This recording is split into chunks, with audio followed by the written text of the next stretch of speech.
Good evening, ladies and gentlemen. Welcome to the March 30th, 2022 Zoning Board of Adjustments meeting. Our next meeting will be April 27th, 2022 at 7 o'clock here in the Matthew Thornton room. So if everyone could please stand for the Pledge of Allegiance.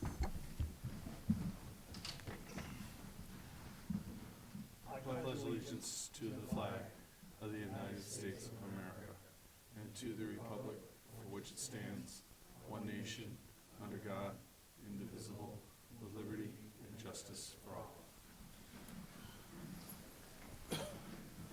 All right, and Rod, if you could please read in the preamble. Sure. Good evening to those in attendance and watching at home. For the benefit of those who have not previously attended a zoning board hearing, the procedure is as follows. The petitions will be heard in the order they appear on the agenda. However, the chair may change that order at their discretion. The board will treat all petitioners, their representatives, abutters, and other interested parties fairly and with respect. The petitioner will be asked to give an overview of their petition and read through their responses to the criteria applicable to their case, allowing for the board to ask questions after each line item. State law and local ordinances establish the criteria that must be met in order for the board to grant approval to a petition, and it is the petitioner's responsibility to demonstrate that they have met each criterion. Following the presentation, the chair will open the floor for public comment, either in favor or opposed of the request. If necessary, an opportunity for rebuttal will be offered to the petitioner and the public. However, discussion will not be allowed to devolve into back and forth arguments. All comments made shall be directed toward the chair. Should a question be asked, the chair will pose the question to the petitioner. Afterward, the chair will close the public hearing and the board will deliberate and vote on the petition. At this time, please silence all the mobile devices. And Chuck, will you please sit in for Lynn as a voting member tonight? All right, thank you. And I know we did just kind of go over the preamble, but one thing we do like to stress is when we're going through these petitions, especially where we have a full docket tonight, we just ask that people focus on the 5 points in the variances for the variance criteria. So with that being said, I would ask that anybody who is looking to speak tonight on any of these petitions to please raise your right hand. All right. And do you swear to tell the truth, the whole truth, and nothing but the truth? All right. Thank you. All right. So the first petition is Michael Lewis, petitioner owner, variance under section 2.02.1A3C of the zoning ordinance to permit an exterior access way to be located in front of the accessory dwelling unit, whereas the side or rear is required. Parcels located at 12 Hayes Way in the R1 Residential by Soils and Aquifer Conservation Districts, Tax Map 6C, Lot 200, Case ZBA 2022-04. Good, how are you? A couple quick things. If you could just please make sure that your microphone is lit up green. It'll Should be bright green. Oh, okay. Yep, and if you could There just please state your name and for the record. My name is Michael Lewis. Okay, thank you. About 4 years ago, I needed to move my mother in. She needed a place to live, and I turned the existing addition into an ADU. I did not know I need permits and to go through this process. And for that, I apologize. So the only problem, what I did was, according to the way ADU is written, the entrance needs to be either at the rear or the front. The addition has been existing for since 1983 it was built, so I'm asking permission to keep the door where it is, solely on the fact that my mother's handicapped and she needs to park in front. And I do have pictures of like the before and after, if you guys like to see. I don't think we need to see, but the only thing that we ask is that you read through the 5 variance criteria that were presented in the page from the Community Development Office. This is all the paperwork they gave me. 5. You should have filled those out when you presented to the board. It'd be the handwritten ones that says variance criteria. Oh, they had those. I have from an extra me. copy I can hand you. Oh, okay, thank you.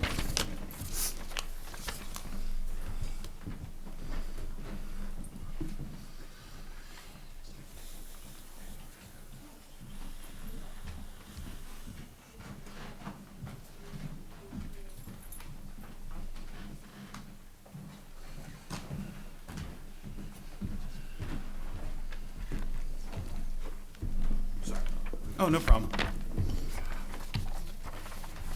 Okay, so just read it from the top. Yes.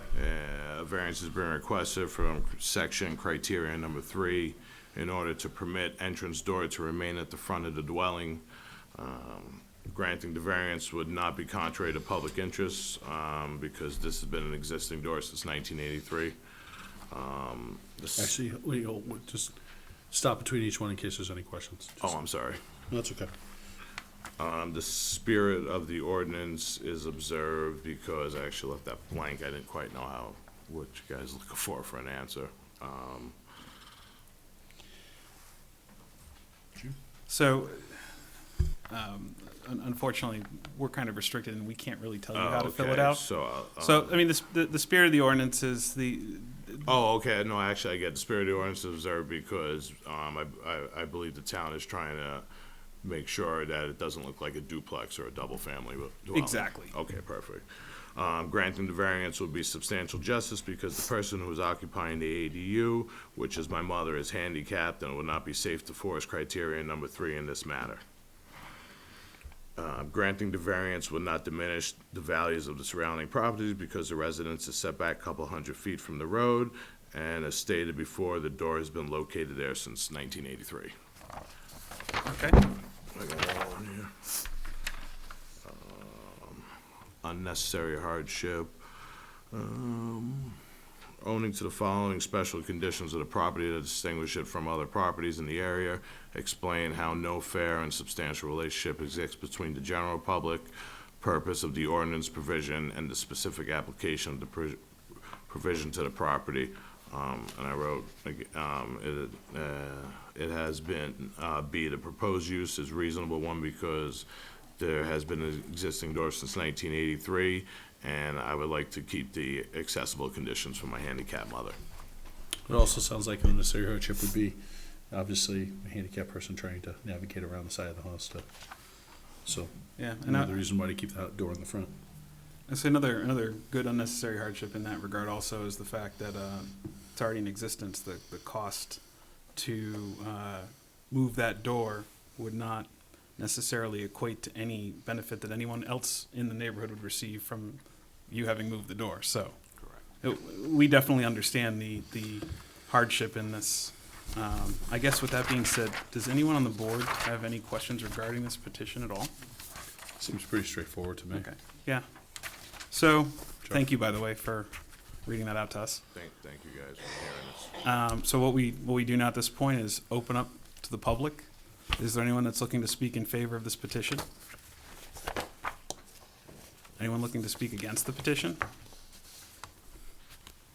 All right, I'll go ahead and close that. Do I hear a motion? I'll make a motion to approve Michael Lewis petitioner owner variance under section 2.02.1A.3.c of the zoning ordinance to permit an exterior access way to be located to the front of an accessory dwelling unit, ADU, whereas the side or rear is required. The parcel is located at 12 Hayes Way in the R1 Residential by Soils and Aquifer Conservation District's tax map 6C Lot 200, case number ZBA 2022-04. We want to add the. Yes, with the, should the board approve this petition, the petitioner shall obtain an administrative approval from the Community Development Center for the ADU. I second it. All right. Motion made by Patrick, seconded by Rodney. All in favor? Aye. Aye. 5-0-0. It passes. Just so you're aware, there is a 30-day window where somebody could appeal this if they wanted to. But other than that, you're all good to go. Awesome. Do I get some sort of paperwork from you guys from that? Tomorrow you will get emailed a decision letter from our office. Okay, perfect. Have a good night. All right, thank you. Thanks, take care. All right, the next petition, Ronald Ketchy and Linda Ketchy, petitioners, owners, variance under section 3.02 of the zoning ordinance to permit an existing two-family residence to remain in the R1 Residential by Soils district, whereas only single-family residences are permitted. Parcels located at 6 Brookside Drive in the R1 Residential by Soils and Aquifer Conservation Districts. tax map 6C, lot 21, case ZBA 2022-05. Thank you for your kind attention on this matter. It took me totally by surprise, but I can start with number one. Is that Absolutely. good procedure-wise? Oh, did you swear in earlier? I swear. Okay, I didn't know. he did. All I right. probably You didn't did? hear you. Okay, I didn't see it. Oh, no problem. Sorry, my fault. I swear to tell the truth, but And did you state your name in for the record? my name is Ronald Wayne Ketchy. All right, thank you very much. Okay. And if you want to go ahead and walk us through the Okay. 6 criteria, or 5 criteria. Okay, number one, granting the variance would not be contrary to the public interest because we moved to Merrimack. Actually, it was a cow pasture off of Patton Road. And we had the house built in 1970, and we also moved in 1970, and we lived in the cow pasture for 2 years, and then all of a sudden Brookside Drive appeared. And that's where we've been ever since. We've been there 52 years. Any Any- questions from the Any board? question on that? All right, please Okay, number continue. 2, the spirit or the ordinance is observed because allowing this variance, it became an issue when we're refinancing our mortgage for a better payment schedule. Really good company, reduced payments and things like that. And the issue about it being a 2-family dwelling on Brookside Drive became an issue. And we were ordered that we have to get a variance for this. Okay, Number 3, granting the variance would do substantial justice because obviously if it's granted, it would allow the mortgage company to okay the new contract agreement. And it's a real good deal and very affordable. In this day and age, anything affordable is okay. Any questions on? all right, no, please continue. Okay. Number 4, granting the variance would not diminish the values of surrounding properties because a 2-family dwelling was never brought up as an issue when the house was built 52 years ago. We've always gotten along with our neighbors. They've come and gone, and different neighbors, but we've never had any controversies or arguments. Matter of fact, we snow blow each other's driveways, and that's how close the neighborhood is, and we've maintained that through the years. Question? No? Please continue. Okay, number 5.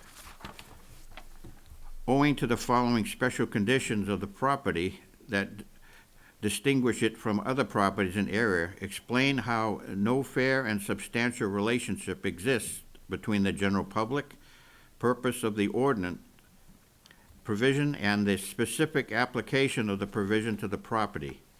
And my answer to that was, if this variance is not granted, the new mortgage company will pull out and we'll have to resort back to our old mortgage payment, which is, it's not bad, but it could be a huge improvement. And like I said, this day and age, you do the best you can. And B, the proposed use is a reasonable one because we intend to remain and live in Merrimack and stay as is on the Brookside neighborhood if we're allowed to. Because right now I found out that I'm illegal, so that's why I'm asking for your attention on the variance. Absolutely, and I think we can totally recognize the unnecessary hardship, which, very similar to the last petitioner, there is no gain to the public to deny this, and there's no change to the property, whether we grant it or deny it. So with that being said, I totally understand the hardship in having to go through this. I guess with that being said, are there any questions from the board? All right, go ahead, Chuck.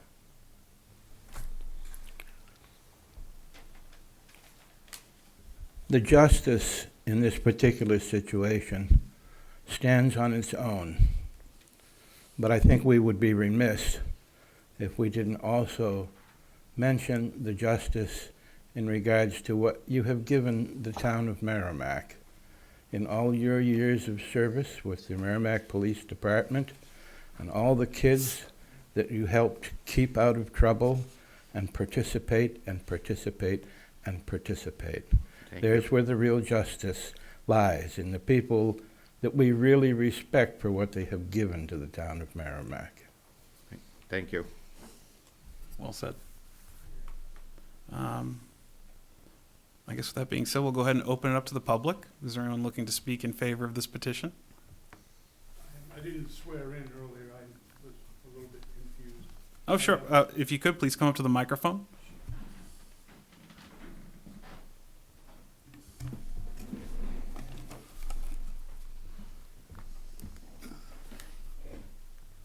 There you go. I think this is on. Is that, it'll be bright green if it's on. Push the button. Okay, yeah. All right, and if you could just raise your right hand. You swear to tell the truth, the whole truth, and nothing but the truth? I do. Okay, thank you. And please feel free to share testimony. My name's Timothy Wesley. I live at 4 Brookside Drive. I've been a neighbor of the Ketchies now for 27 years. And I have absolutely no problem with his proposal to remain there, and I don't have any, I'm not against this petition. I'm in favor of it. I couldn't have asked for better neighbors. Excellent, thank you. Thank you. Welcome. Is there anyone else that's looking to speak in favor? Is there anyone looking to speak against this petition?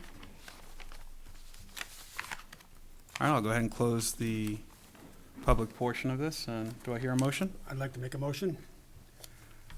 Okay. I'd like to make a motion to grant the variance for Ronald W. Ketchy and Linda M. Ketchy, petitioners owners variance under section 3.02 of the zoning ordinance to permit an existing two-family residence to remain in the R1 residential by soils district, whereas only single-family residences are permitted. The parcel is located at 6 Brookside Drive in the R1 residential by soils and aquifer conservation districts. Tax map 6C, lot 21, case ZBA 2022-05. Second. All right, motion made by Rodney, seconded by Patrick. All in favor? Aye. All right, 5-0-0. So the motion does pass. Again, there is a 30-day window. Just have to let you know in case somebody tries to appeal this. Understand. Absolutely. Good luck with your refi. Will I be getting like a document or in the mail or? Yep. or- You'll receive a letter, email tomorrow. oh, okay. Yeah, tomorrow you'll Letter? receive a letter of decision. Okay. 'Cause I just wanted to bring it to the mortgage company. Thank you so very much for your attention. All Thank right, you. thank you. Good luck. Thank you too, Tim. Thank you all.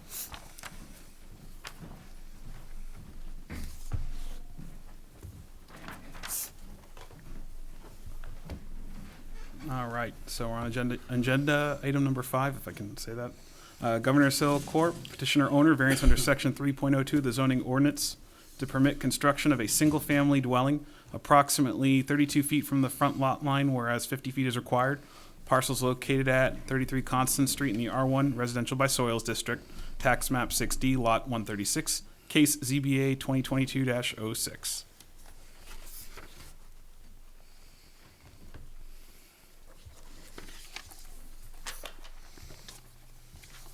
My mic on? Yep. Okay. Good evening, Chair, members of the board.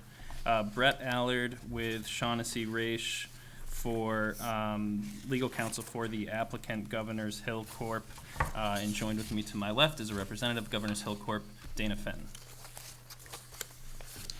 So as you said, this is 33 Constant Street, tax map 6D, lot 136, situated in the R1 by Soils District.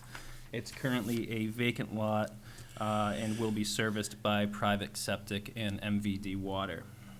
This was part of the 194 lot subdivision known as Level Acres back in the day. It was approved by the planning board in the late 1960s. It was originally 194 lots. There are 111 remaining undeveloped lots, and of those 111, 44 of them are buildable. They're not pure wetlands or whatnot. In 2020, my client learned about a series of encroachments with the neighbor's property at lot 137. There was the shed, as you can see down here. There was also a retaining wall a fence and a portable garage that we found was actually on lot 136 as that boundary stood at that time. As a result, my client and the neighbor agreed to a land swap, so to speak, by virtue of a lot line adjustment, where the lot line, which was previously a straight line like you see on the opposite side, would be reconfigured to have these couple of jogs, which would alleviate the encroachments. There was no change to the area. There was no change to the frontage. There was no change to the depth. In terms of dimensions, the lots remained exactly as they were, but we did do a reconfigured boundary line to eliminate the encroachments. And this was part of a larger effort from my client to alleviate encroachments that they were finding throughout the neighborhood. This was just one example of that.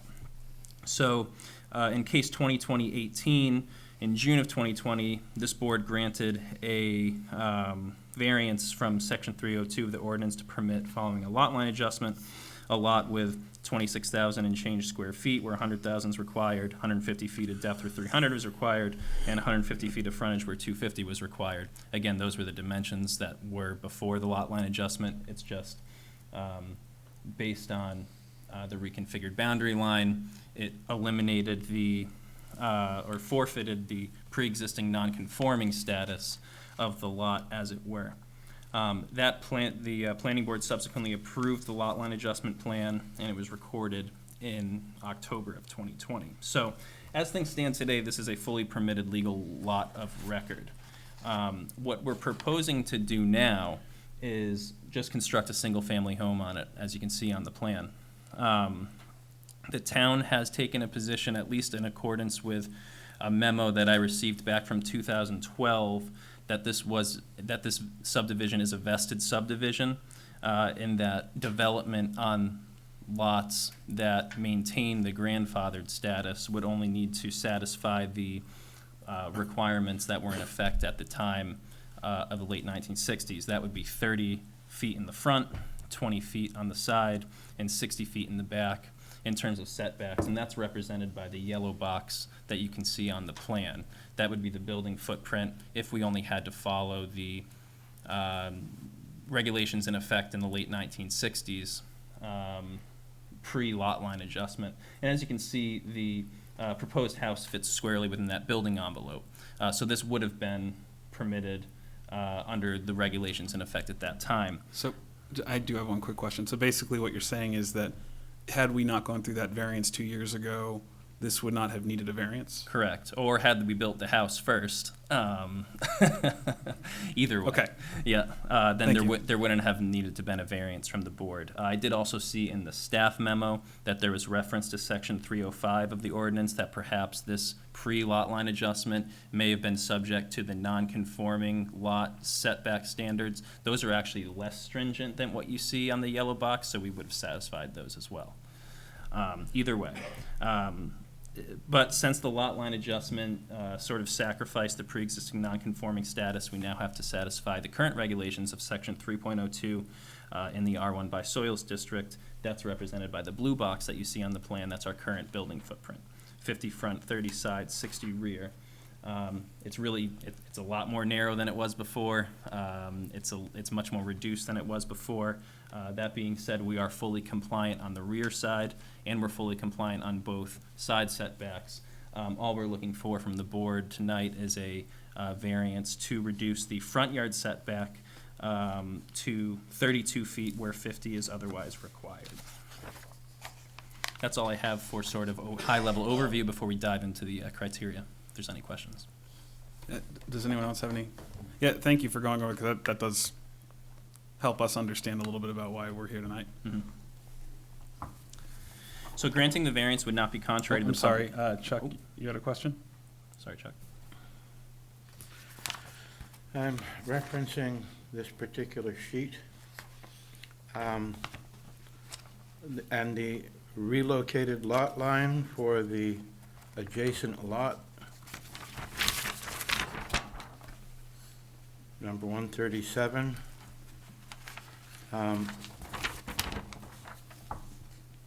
Have have all of those bounds been established with an iron pipe or a granite marker?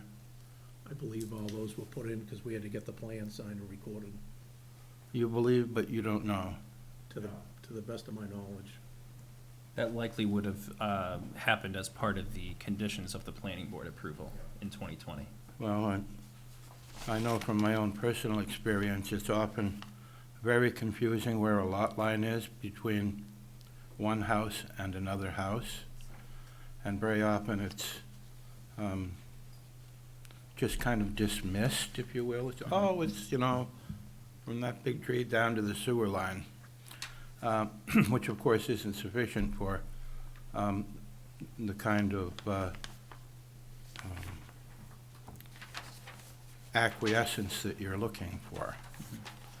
So I would really like to be sure that if I were the abutting neighbor on either side, that the lot lines were well defined, that an ordinary individual might easily see where his property is and be assured as a result of that, that he's not making a mistake that caused all of this in the first place by somebody putting a shed on somebody else's property thinking it was theirs.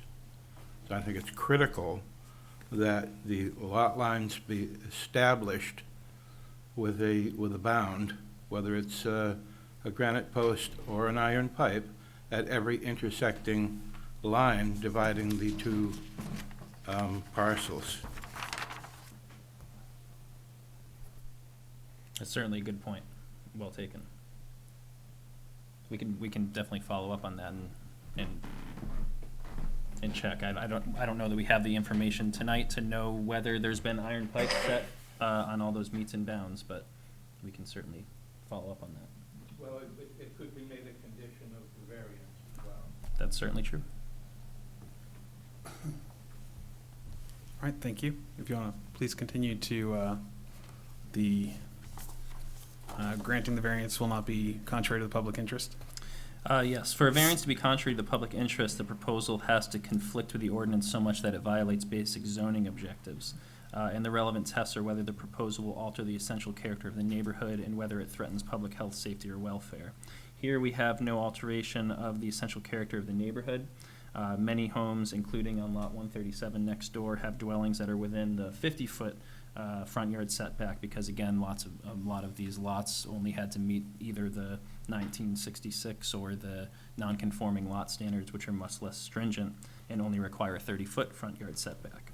No threat to public health or safety. We'll still have 32 feet between the front steps. That's where we're measuring from. You can see the front steps of the proposed dwelling and the lot line. It's even further than that to the edge of the pavement on Constant Street, so we do still have a sufficient buffer between the street and structure. And just sort of as a high-level overview, again, it's no secret to anyone about the housing shortage in New Hampshire, and more homes is in the public interest, at least in 2022. Any questions from the board? All right, please continue. Granting the variance will be consistent with the spirit of the ordinance. The Supreme Court's held that because it's in the public interest to uphold the spirit of the ordinance, the Supreme Court's held that the two criteria are related, and if you meet one test, you almost certainly meet the other. The primary purpose of front yard setbacks is to minimize overcrowding, eliminate congested development, have a buffer between motorists, roadways, and structures. Here, we don't have any overcrowding. This is a buildable lot. We have sufficient area on the lot to support the dwelling and the driveway. There won't be any danger to motorists on Constant Street, and certainly no interference with snow plowing or road maintenance or anything like that. All right, any questions from the board? All right, please continue. Granting the variance would do substantial justice. As this board knows, that means balancing public and private rights. And the Supreme Court has said that the only guiding rule is that any loss to the individual that's not outweighed to a gain to the general public is an injustice. We don't believe there would be any injury to the public if the variance is granted here. It'll allow the applicant to realize reasonable property rights without harming the abutters or hindering the ability of the town to maintain or plow the road, and will allow the applicant to develop the property in a manner that's not out of character with other residences in the neighborhood. Again, to touch on something I talked about in the introduction, this would have been permitted by right, but for the lot line adjustment, which was really done, as I said, at a larger effort to eliminate encroachments throughout the subdivision, but also in an effort to be neighborly and accommodating when these sorts of things arise. So given the location of similar dwellings in the area, due to the application of these less stringent standards that most of these lots are held to, we believe that this proposed footprint is appropriate for the area, and certainly granting variances for buildings that are appropriate for the area does substantial justice. All right, do we have any questions? All right, please continue. The values of surrounding properties will not be diminished. We believe the proposal is in harmony with the neighborhood. It is a proposed single-family dwelling is the proposed use, which is permitted by right. Uses permitted by right are per se reasonable, and it's presumed that reasonable uses would not devalue abutting properties.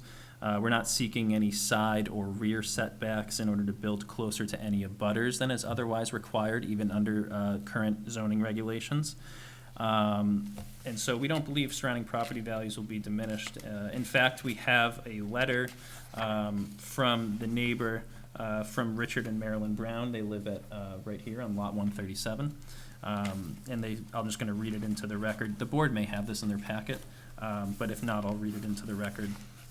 It says, it's addressed to Robert Price, and says, "Dear Robert, it's been brought to our attention that Governor's Hill Corporation, who owns the lot that abuts us, is seeking a variance to build a new home. We have lived at our current residence for the past 24 years. We had an encroachment issue involving our lot, and with the help of Governor's Hill and representatives of the town of Merrimack, including yourself, we were able to resolve it. I've seen the plan for the new home, and I fully support the variance. Thank you very much for your time and consideration."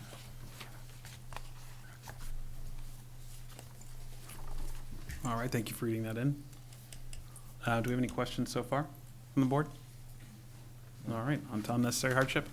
As the board knows, unnecessary hardship will be found when the subject property has special conditions that distinguish from others in the area, and there's no substantial relationship between the application of the restriction of the ordinance as applied to the property here.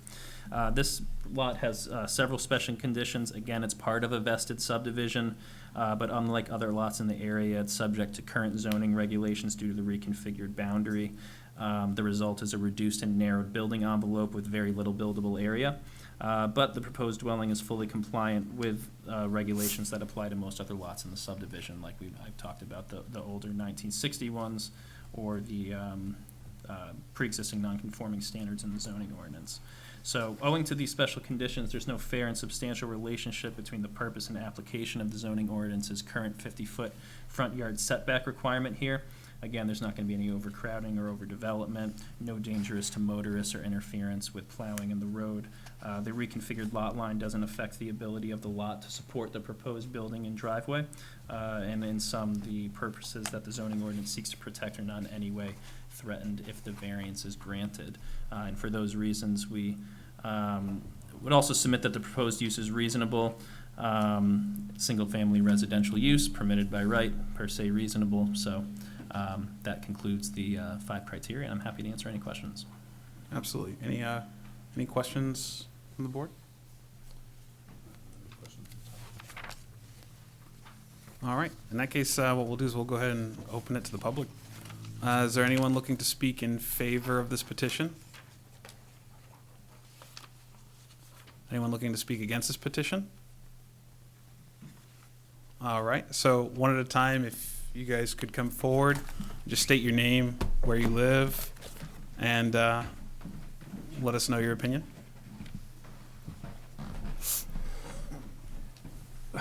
Good evening, and thanks for giving me the opportunity to speak, and I have a few questions. I mean, one of the things is that as a property owner, I live at, I'm sorry, Can you just first ask you to just- Kenneth Sanborn. I live at 34 Cathy Street, the abutter at the back of the property, Okay. okay? I have never seen this plan. It's never been submitted. It's never been given to us. We haven't seen it. We don't know what they're doing or why they're asking for it. In fact, we've had no communication with the property owner for any of the building that's going on in the neighborhood. My driveway was torn up in the front. It doesn't drain right anymore. So there was things with the other houses that were built in that neighborhood that have caused me other problems with my property currently. And I've had no communication about any of it at any point in time. Did you receive an abutter notice from us? I did. That's the only thing I've ever received. The only thing we've ever received about anything being built in this neighborhood is this and the other one that they talked about earlier. Never received anything else. Okay. There are no markers of granite or pipe. It's wood stakes that just appeared when surveys were done on the property. And one of the other properties on one side, new stakes showed up just this week. So, you know. Is this a like a PUD, or is it an association there, or? No, it's not. Okay, so they're all just Individually owned. individually homes. So Yep. they kind of built your house, and then that's it. There's no like fees or any No. association fees. No, there's not. Okay. The house was built in '75. Okay. Yeah. All right.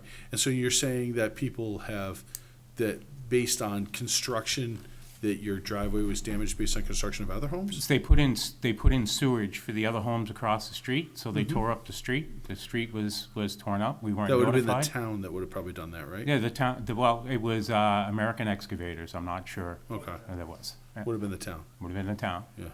And that's a fine, but we haven't heard anything from the town either about any of the stuff that's going on in the neighborhood, which is concerning, okay? My driveway does not drain now. It drains halfway up my driveway and goes into my grass, okay? There was a berm, there was a paved gutter that ran along the side, on one side of my driveway, gone, and I was told there'd be a berm. There's no berm, okay? So it's just when I hear about hardship and the things that, you know, it's not going to affect us for anything, it's hard for me to trust that when I've seen what's gone on already, okay? Yeah. Questions I do have is, why does a house need to be built 30 feet from the road as opposed to 50?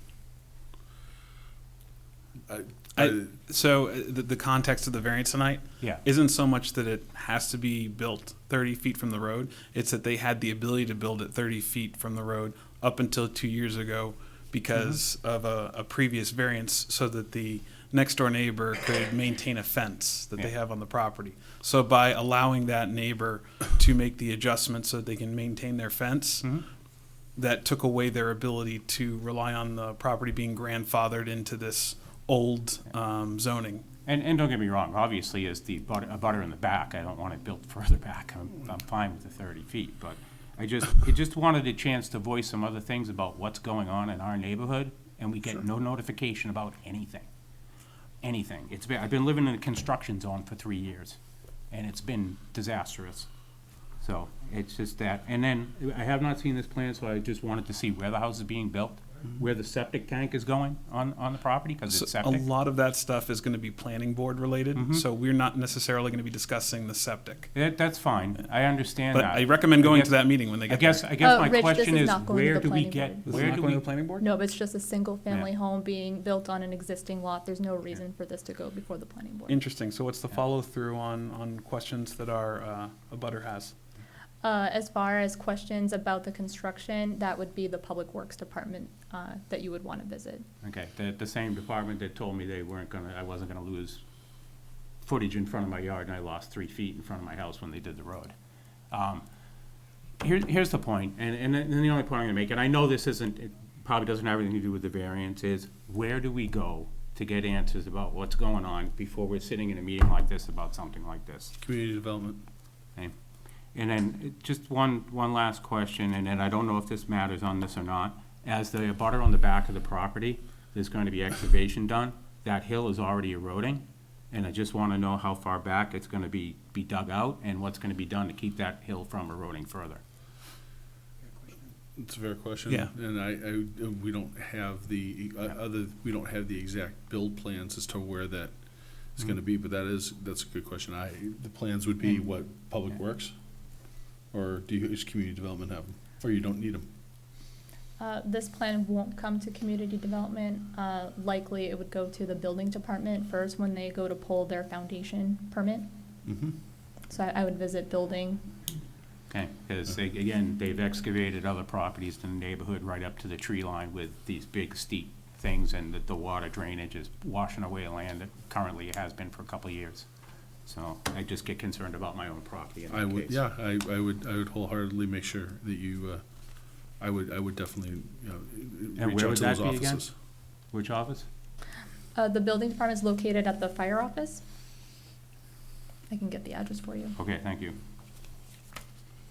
And I would just ask that the property owner, and I understand that who's doing, if I could just talk with the property owner at the end today and maybe find out where we can get some questions from the property owner or the builder and get answers about what's going on. Just don't know who to contact about anything. I would say probably after the meeting, if you know, Yeah. after this petition's done, if Yeah. you want, yeah, we can talk to the property owner for you as well.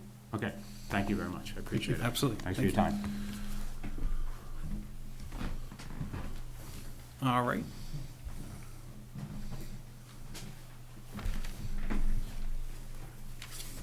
My name is Kerry. I live in property number 33, Constant Street. Okay. From the bottom of my heart, I don't have any problem for them like doing what they want, but I have two main concerns.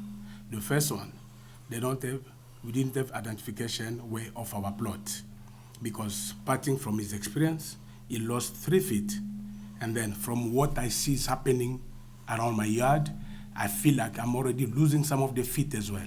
So before that they can do those things, they need to identify, because they'll come today, they put maybe the identification on this place, and tomorrow they remove it, they put in another place. So there is no really clarification on that. So community development has plot plans for all of the plots in Merrimack. You can go down and you can request a plot plan that it will tell you what the border or what the dimensions of your property is and where everything is lined up, so that you can make sure that nobody comes onto your property or builds onto your property. From that perspective. So they can't necessarily just arbitrarily say, okay, we're going to build 5 feet over here and it be on your property. Well, they can, but then they're going to be in trouble. And they're going to have to, that's going to have to be, they'll have to be dealt with. So you can definitely get your plot plan from community development. I've done it. So I have a plan, and Okay. I have somebody who's coming on Saturday to work on that, because what I would prefer is like, they must put identification of each and every plot, because especially for the neighborhood, because when they are coming, they have to specify that your plot ends in this place, and then we are going to do this, and this is what happened. And then talking about from that, there's another experience that I'm going through.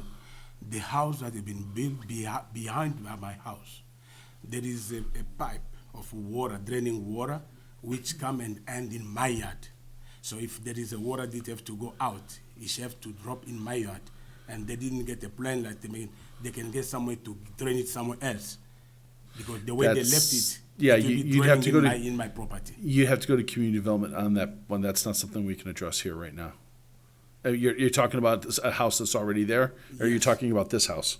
The one that's already there. Okay, then behind. that you have to go to community Because development. when as I've been checking on the drainage of the water, it's coming and in my yard. Okay. And I didn't know, okay, what is this? They would have made a better plan that it doesn't end in somebody's yard and it goes wherever it's supposed to go. Okay, yeah, that I would bring up to community development so that they can investigate that.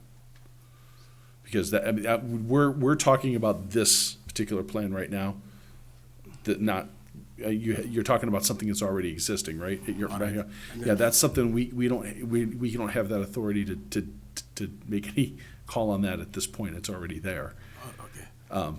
But if you have an issue and there's something like that, I would start with community development, and then they can investigate that further for you, like as far as building issues and stuff. All right, for this particular case, unless they come and identify where is my yard, is the limit of my plot, and then I'm in favor of sending everything for them. Where But are they you must in identify. where are you in because relation they to have where this shipped, house and is? I've recorded in my phone from the previous one to the new one. As Okay. long as they can identify that this is, and we measure, because I've engaged somebody to come and measure with them. As long as we can measure, they get a time, and then we say this is the limit. I can sign whatever their petition. Okay. Satisfies my condition. They must identify my plot. Where And is then your house in relation to this? 35 Constant Street. 35 Constant Street. Yeah. Okay. If you can allow to identify my plot, so I'm in favor of signing for you. No, yes, sir. I just want to Sir, know. let me bring it this way. All right. Okay, I see where you are. Yep, We can certainly bring that up with the property owners when they come back up. thank you. All right, thank you. All right.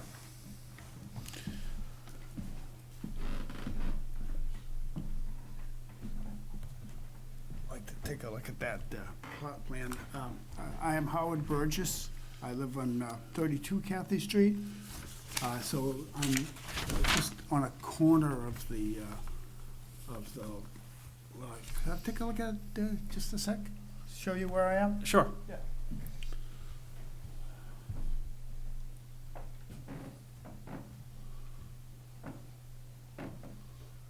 Well, I guess, so this is the property here. All right, so I must be right here, 32 Cathy. Okay. All right. Okay, so I've lived in town for 45 years or so. They call it level acres. They're half-acre lots. I look at a chimney in my backyard. That's my next-door neighbor. So they're not level at all. They were talking about the embankment or the hill in the back of this property. The house, I guess it's this house here, after many years, has constructed like a cinder block, two-story retaining wall in the back of their house.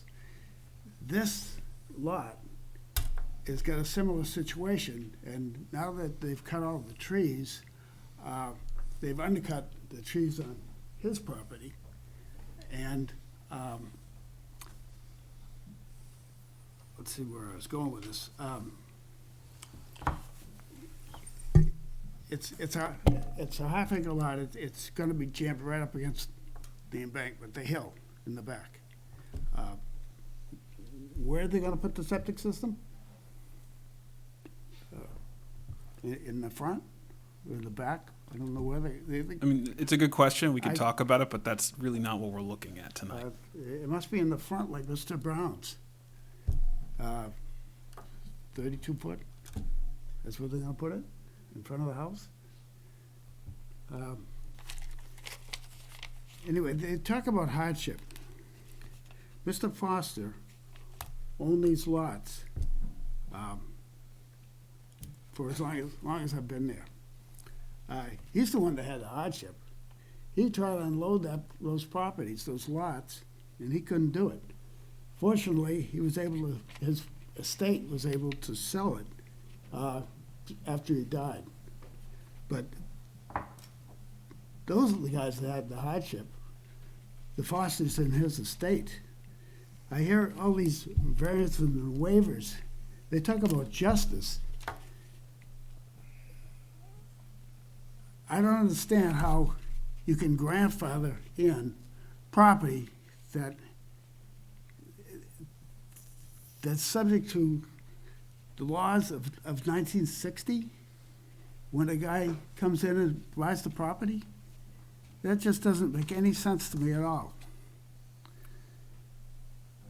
So all of these properties had a plan to be built. They just weren't built at the time.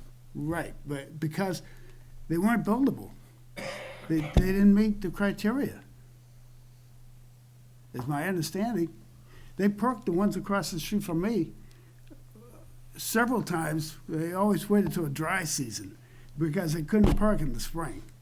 And the lot across from me on Cathy Street, they trucked in 52 loads of soil to make it a buildable lot. And then they sold the house for, I don't know, $560,000 or something like that.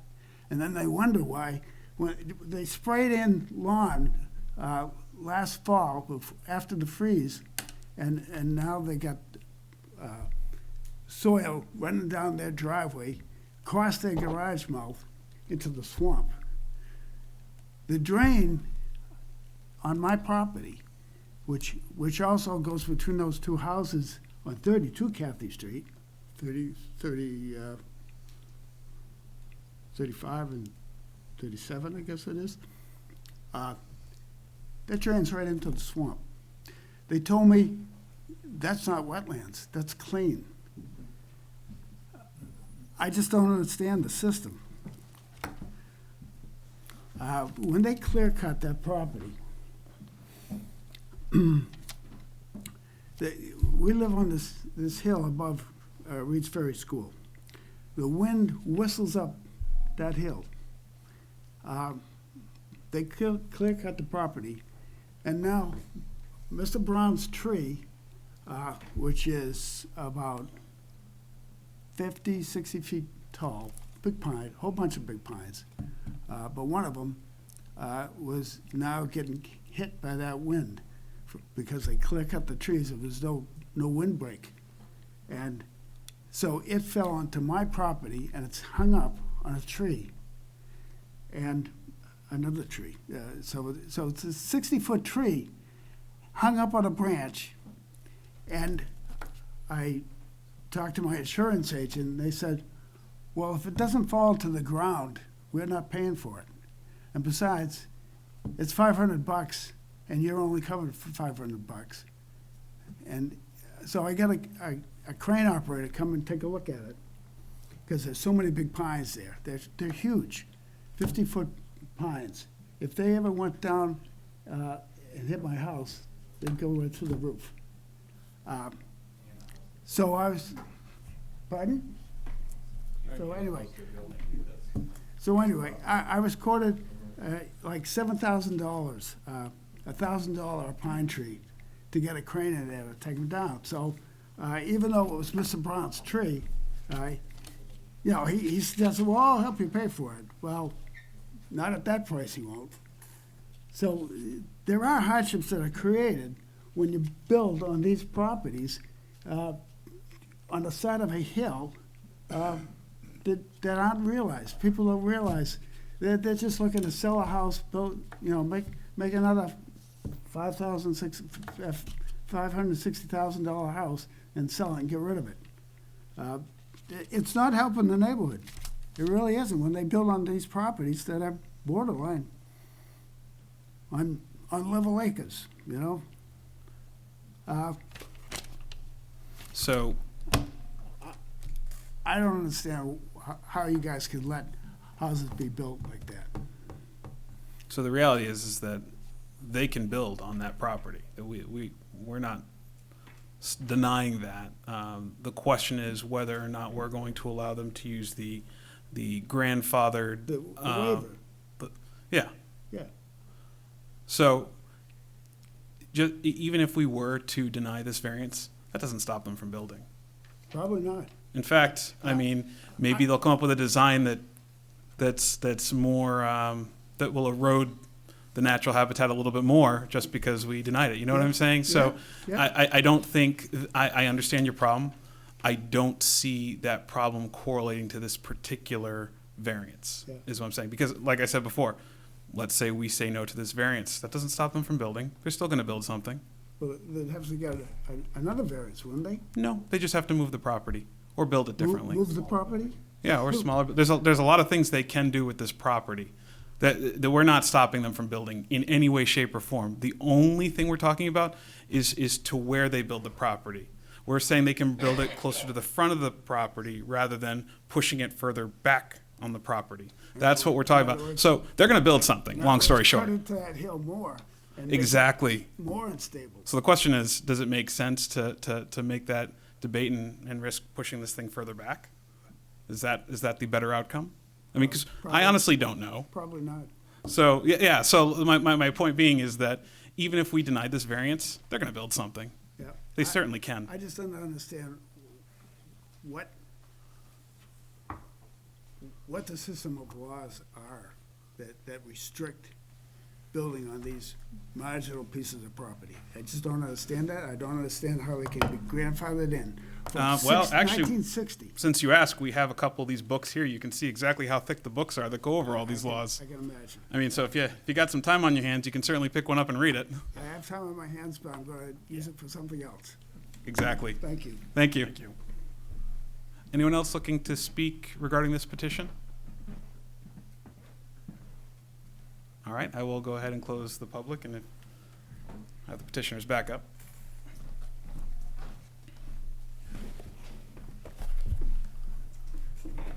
Thank you. So I don't know if you took notes on all of that, but I don't have much to add, other than it sounded like most of the concerns didn't actually concern this property, maybe some town road maintenance stuff, and certainly septic approvals go through the state and the whole run its course. Well, there was one gentleman who had concerns whether or not, you building this house here is gonna end up like flooding his backyard because you're taking away all the trees and stuff. I mean, there was that concern. Sure. And, certainly property owners have the right to prep their site for Right. housing development. It gets run through the building department when you pull your building permit in terms of excavation and foundations. So that all gets run up the flagpole. Okay. all right. I know a couple people did ask about the placement of the septic. Do you happen to have that information? We don't know exactly where the septic is gonna go yet, if it's gonna go in the front or the back. We would have to look at a septic design plan. You probably have, I'm not an engineer, I can't, you have to look at, the grade, what makes sense. Fortunately, there's no well, so we don't have to deal with a well radius. So there's a little more flexibility there than there may otherwise be if you had to also put a well on this property. But it is certainly something that'll all get figured out in accordance with state and local regulations. That's kind of what I figured, but I wanted to ask since it was asked to us a couple Sure. of times. Are there any other questions from? This is kind of directed towards Casey. I think you had said that they do not need to go to the planning board should we approve this. Is there anybody that would monitor, there was some concerns about the hill going from Constance up to Kathy's. It's a pretty good slope. Is there anybody that would monitor that for trees being remaining so it doesn't wash out? Or is that just, Because this is just a residential single-family home and not a commercial site plan, the town has little involvement with what is happening on this private parcel. so it would be essentially in their best interest to protect their building from washing back down onto them, correct? Right, exactly, yep. Thank you. And the only other thing I would add is I know we talked about this at the beginning of the meeting with Chuck's comment. We would certainly be agreeable to a condition of approval to mark all the boundaries of the lot. We don't have any problem with that whatsoever, so everyone knows where all the boundaries are. Okay.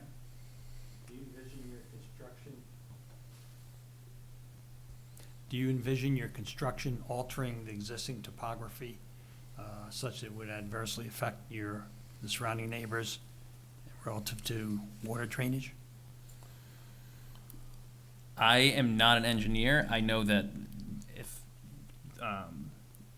no one wants to create a situation that's going to be adverse for the neighbors or that's going to be adverse for this property. If there's it would be pretty hard to build up this property so it's perfectly dry with no drainage issues, but then completely destroy the the lots around it. Certainly, no one wants to do that, and we're going to go through the process of pulling a building permit.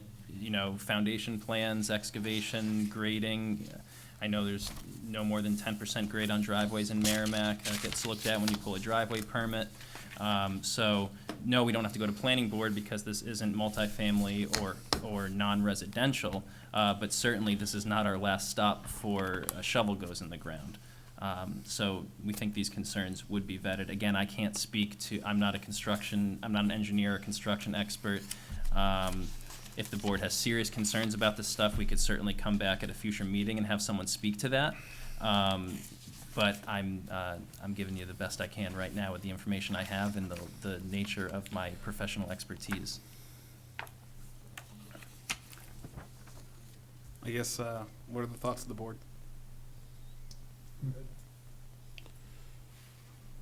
Thoughts? I don't have any questions. Okay. Chuck? I'm good, particularly in regards to the agreeableness to define the bounds clearly. Okay. I guess then with that being said, Chuck, since you brought up those boundaries, do you want to make the motion and add in that? Gotta close the public first. What's that? Close the public hearing. I already did. Oh, okay, sure. Must be some.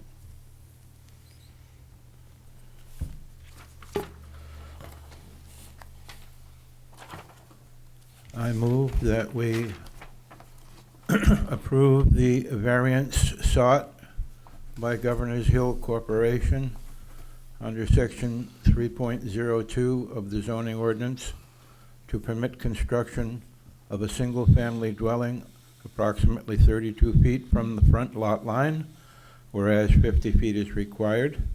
The parcel is located at 33 Constant Street in the R1 Residential by Soils District, tax map 6D, lot 136, case number ZBA 2022-06. And that as a condition of the variance, all of the configuration of the lot as it exists be marked with meets and bounds. Second. All right. Motion made by Chuck, seconded by Rodney. All in favor? All opposed? All right, 3-2-0. So the motion does pass. However, there is a 30-day window where somebody could appeal this. I know you already know that, but Sure. I feel like I have to say that. Yep. Thank you very much. All right, thank you.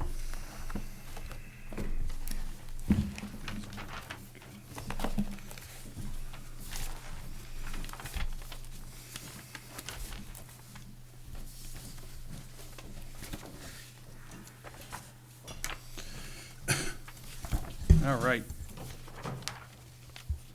So now we're up to item number 6, Barlow Signs petitioner and VFW owner, variance under section 17.10.3B of the zoning ordinance to permit a ground sign approximately 12 feet from the front property line, whereas 20 feet is required.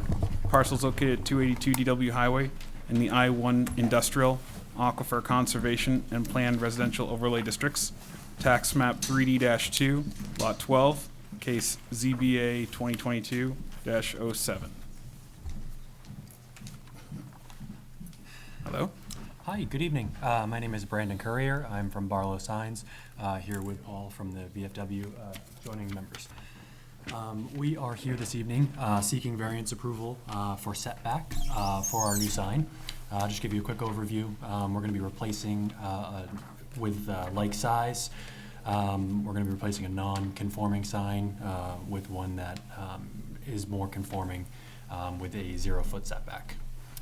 I will work through and read through this application now, and please let me know if there are any questions along the way.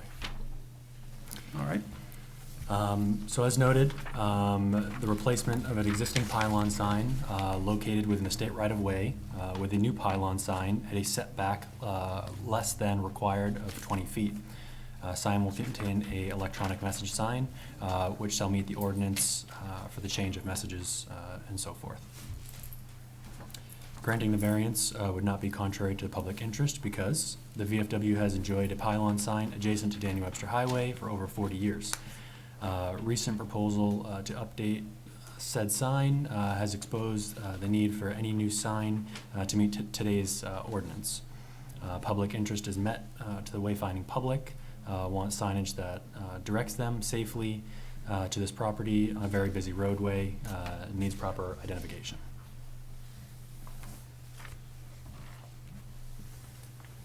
All right, please continue. The spirit of the ordinance is observed because the spirit of the ordinance will be met as we are only seeking a small waiver for setback. If not for the VFW's extremely odd-shaped lot, which parallels state right-of-way, setback would not be so difficult to meet.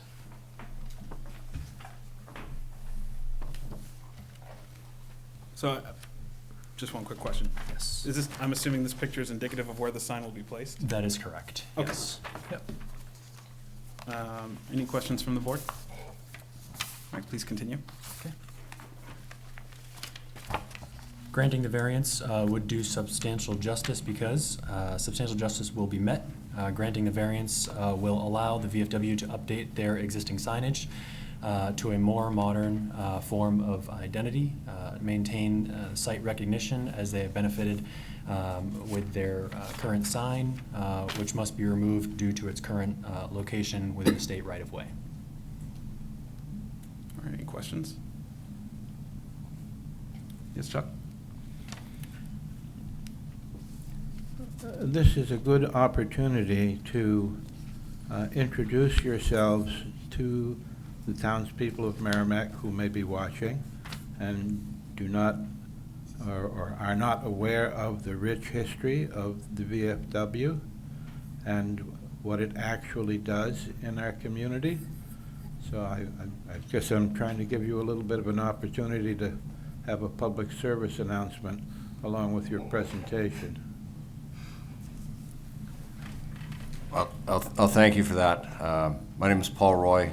I'm the commander for Merrimack Post 8641 and have been such since early 2020. It's been an honor and a privilege to serve the town. Under my leadership, we've gotten a lot more involved with the town. We've gotten to every Parks and Rec event that they have at Washman Park. We participate in the town parades. We hold poppy drives on Memorial Day weekend and Veterans Day weekend at DW Diner, Tractor Supply Company, and the transfer station, all of which are huge public service works that we do. And the money that we raise on those dates all goes to Veterans Relief. A good example of Veterans Relief is we had a veteran here in town. His house burned down Thanksgiving a couple years ago. He lost 2 golden retrievers in the fire, and he was without everything. And collectively, we came together with the town and various resources that we have here, and we were able to get him the help that he needed. And one of the things that we offer is a function hall, and we also have a canteen that's an added benefit. People can come and play pool, they can hang out and socialize and enjoy camaraderie among fellow veterans. But the current signage was in place in 1961 when we were given the land. Unfortunately, due to the DW highway being changed since then, it's come to light that the sign and our memorial wall are on state property, and the state is not being very cooperative with us, which is unfortunate. And so we're hoping for your good graces to grant us a permission to place the sign, at the entrance of our lot.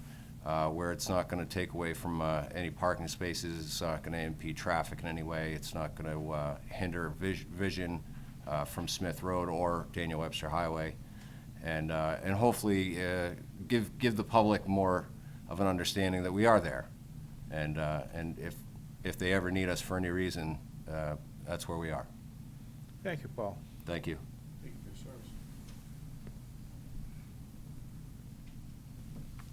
Please continue. All right. Thank you, Mr. Roy. That was fantastic. So granting the variance would not diminish the values of the surrounding properties. So the surrounding properties, they're all very commercial.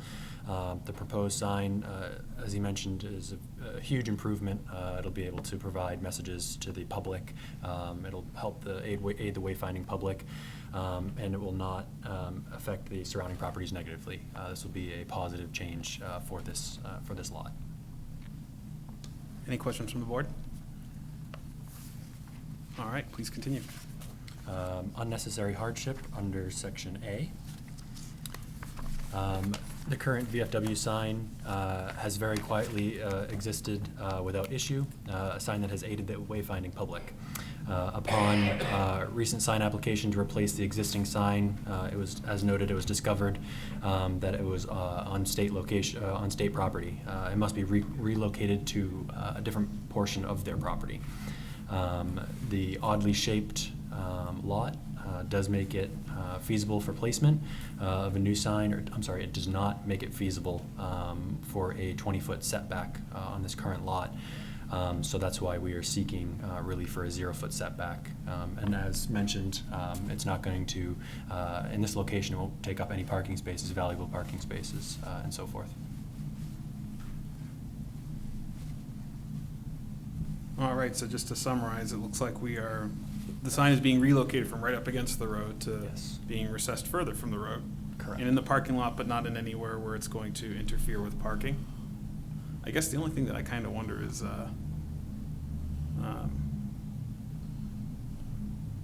just wondering if it's something somebody might hit from its design.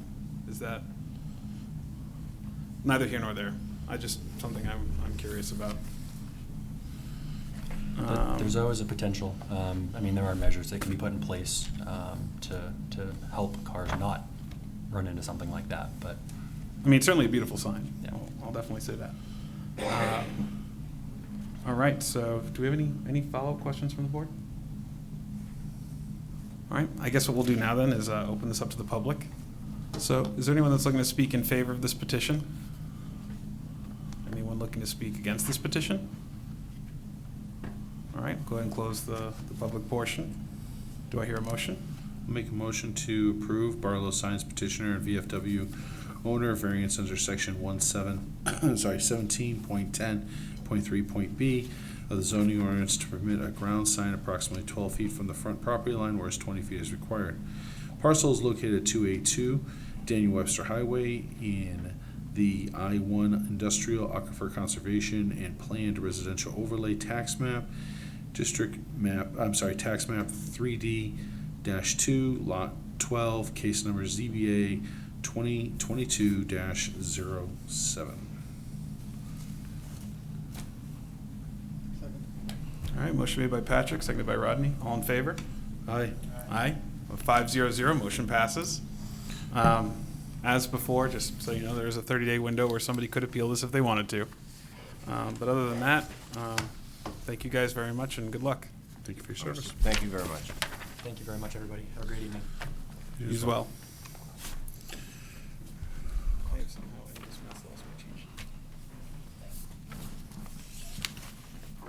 Was this one yours or mine? That's yours. You can. That's mine. You can have it. I'm fine. I'm good. What? Did you mark yours? No.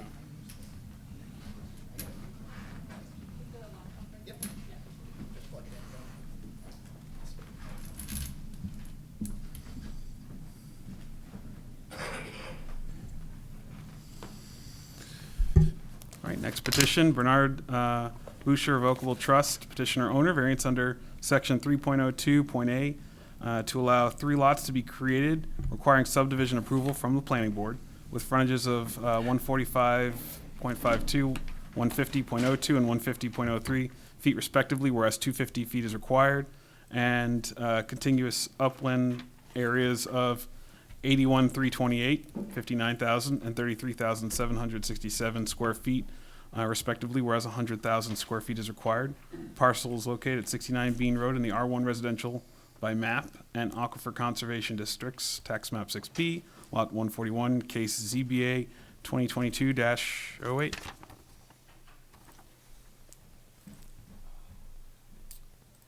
I'm just throwing them all up here.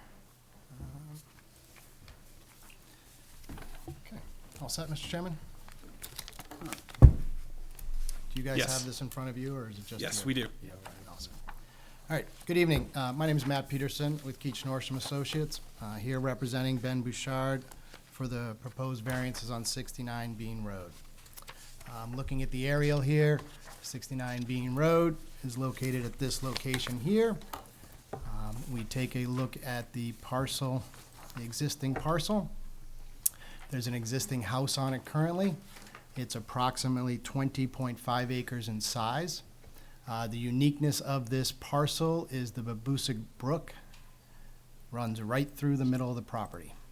You can kind of see it on the aerial here, the main part of the brook that's here, and then the wetlands extend on each side of the brook as you go out there.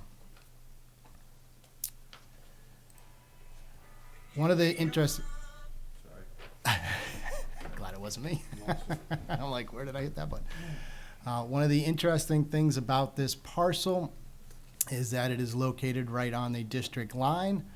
We are in the 100,000 square foot R1 district in the green, and right to the west of us and to the south of us is the reduced is R3 zone there, which has about 150 feet of frontage and is what I'm asking for on my parcel. If you take a look at the parcels in the green on Bean Road that are here, you're talking 150 feet of frontage. It's actually like 145 or so that they have, but just around the 150 that they did there. Again, here, the neighbor's house here. Across the street, there's houses that are there. There's some smaller lots as we go down.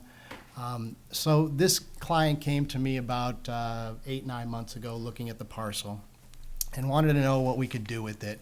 So we originally, as we do with surveying and engineering, we took a look and said, okay, well, what can be done with it from a standard of what's out there for your 250 feet of frontage, 100,000 square feet, things like that. So just preliminary, we kind of threw together a sketch, and it's probably, you know, roughly a 5-lot subdivision if we were to cross Babusick Brook. About 8-9 months ago, that really wasn't feasible.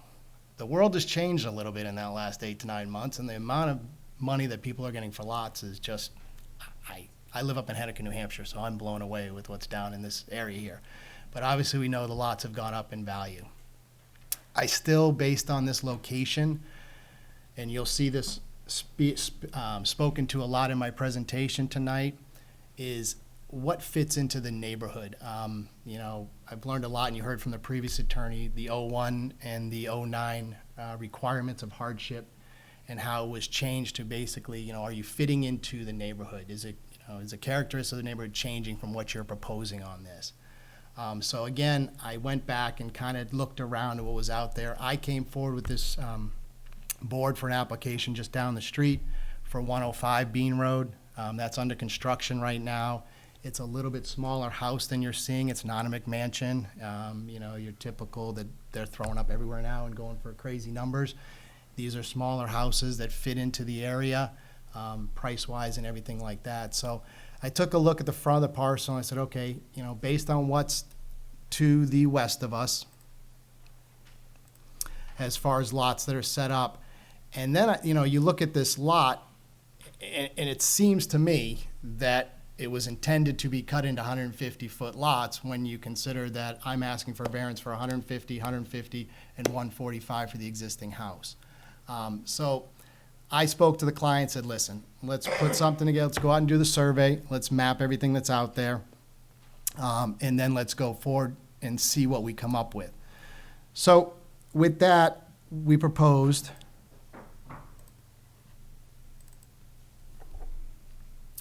three lots. One for the existing house, that's 145 feet of frontage. One for the middle lot, and then one more at the end here. 5.15 acres, 5.27 acres, 10.13 acres. So we went with, you know, greater size lots. Then, from my standpoint, this land here is all owned by the town. These are all trails that you have back in here. And then they own this piece as well, right here. So they own two sides of this parcel in the back here. I really think this needs to be sold to the town at some point, and that's why I'm trying to leave it on the back of these lots, that it could be added into the conservation that's out in this area here. If we went with the standard lots here, I still would need to come to the board for a variance on the 100,000 square foot contiguous on the front parcels, both of them, 1 and 5. So my variances would still be the same here on a standard lot as we're doing for what we're proposing here. On this plan, just so the board understood, I took that exact house that's down the street just to put it on the plan to see how it would lay out. Again, we have water at this location here, so it's only on-site septics. I've actually shown a fully graded plan on how it would fit. The septics would go in the front. Obviously, that would be protecting the brook in the back as much as possible. Also, put 50-foot setbacks on this, 30-foot sides. You know, something that seemed to fit into the neighborhood that was there. So again, we are obviously asking for relief, so not everything is straightforward and perfect, but I tried to work with the owner as best I could to get something that seemed to make sense and fit into the characteristic of the neighborhood that we were moving forward with. With that said, I'd like to kind of go through, again, the hardships. For the last 6 months, I've been doing a lot of these meetings and learning a lot about the legal aspects of when the court established a new definition of hardship. And their biggest thing was that they, in 2001, they'd put the two standards on that consideration should be given to the character of the neighborhood surrounding the parcel for which the variance is sought. Does the zoning ordinance reflect the current character of the neighborhood? And again, for me, I have lots to the east that are a little bit bigger, but that one's in a cluster development, so it actually has smaller frontage lots than the 250. They're anywhere from 150 to 225, something like that. And then the lots to the west of us are all $150 or less on that. So to me, it seemed to fit in the neighborhood. And then the second one was, does the regulation interfere with the owner's right to use the property as he or she sees fit, as long as it does not injure the public or private rights of others? And again, you heard earlier in the application, the frontage requirements is for spacing of units to allow you to have access to the main road, make sure you have safe access.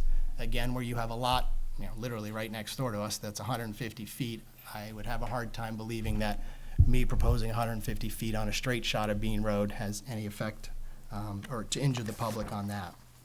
Then in 2009, that stuff got put into the RSAs in New Hampshire, and again, went to the fair relationship between what you're looking for in the provisions. So with that, I'll just kind of give you the rundown of what we're looking for here. Actually, I kind of didn't go through the lots itself.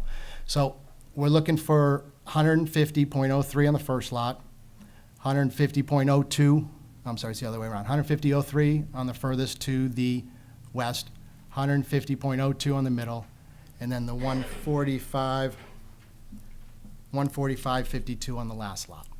We're also, for the first lot to the west, the contiguous was 33,767.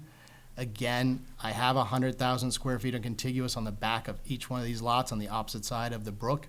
They just don't have it in the front of the lot, and staff has said that it has to be where you're putting the house on that there.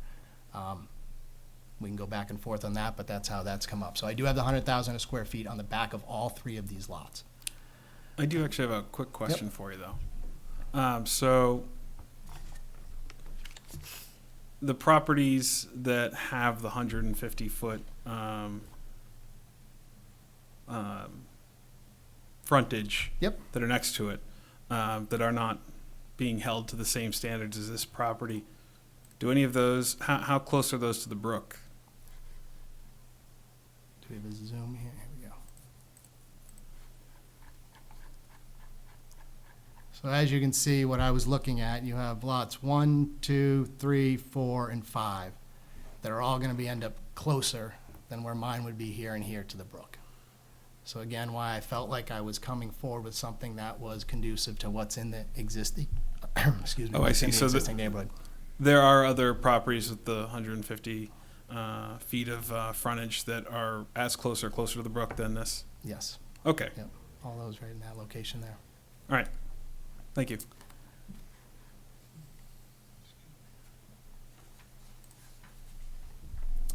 All right, number one, it must not be contrary to the public interest because granting frontage and contiguous lot area variances will not be contrary to the public interest. More specifically, the requested variance will not unduly conflict with the basic purpose of the relevant zoning provisions, as it will neither alter the essential character of the area nor threaten public health, safety, or welfare. The existing neighbor will remain largely unaffected by the subdivision of the property and subsequent construction of 2 additional single-family homes. The applicant is requesting to subdivide the parcel into 3 lots, a 20-acre parcel to 3 lots. Again, a 10-acre and 2 5s. This parcel is located along Bean Road and bisected by Babusick Brook from the east to the west through the property. The parcels need 250 feet of frontage and 1,000 feet of contiguous land where building per town regulations. The lots have, as I said, 145.52, 150.02, and 150.03. The front of frontage. And then the contiguous is 81,325, 59,000, and 33,767 of contiguous land. And I will just point out, too, the last application that you just saw is a smaller lot than the 33,767 square feet that I'm proposing on the front of that third lot. and I'm holding a 50-foot setback where they asked to reduce to 30 feet. However, each lot will be over 5 acres in size, and again, has the 100,000 square feet of contiguous land on the south side of Babusick Brook. The applicant believes these variants would not be contrary to the public interest, and we believe the public interest regarding this article is to ensure all parcels have adequate frontage to access the property and adequate width to ensure proper separation of homes on the proposed lots. As for access from the existing roadway system, the two lots have great sight distance lines because of the configuration of Bean Road. If you've driven down this road here, and I did put pictures in the application there that show you is literally a straight shot through the frontage of this property. And second, due to the lots being oversized, the applicant believes the lots are similar to all the surrounding lots in the area. As such, the applicant does not believe this variance would be contrary to public interest. Any questions from the board?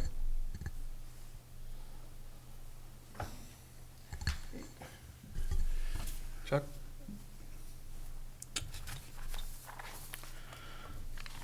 Can you tell us how wide Babusick Brook is from its transitional soils on one side to the other side?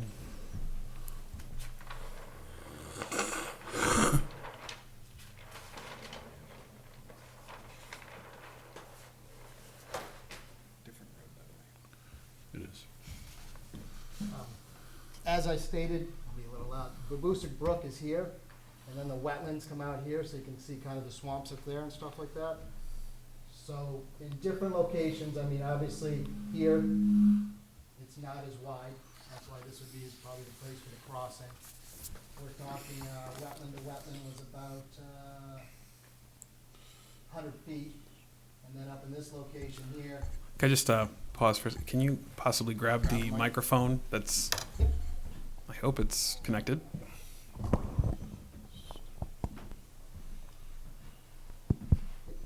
all right, so as I just said, in the location where the shortest cross would be about 100 feet, at the thickest point there, anywhere from 450 to 500 feet.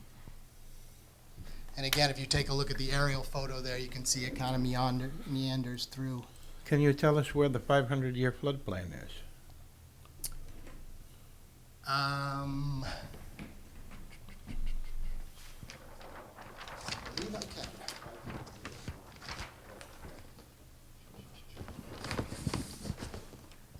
So on the plans, sheet 3 of 3, we have the floodplain, and it's actually, i.e. floodplain comes down. It's right on the 210. So the floodplain is the, oh yeah, right there. So flood elevation zone, base elevation is 210. So our property here at my house, my garage slab would be 224. My house would be 226. This one here is 222. And the house would be 224. And the existing house is probably about 213. So the floodplain's at 210, sir. Thank you.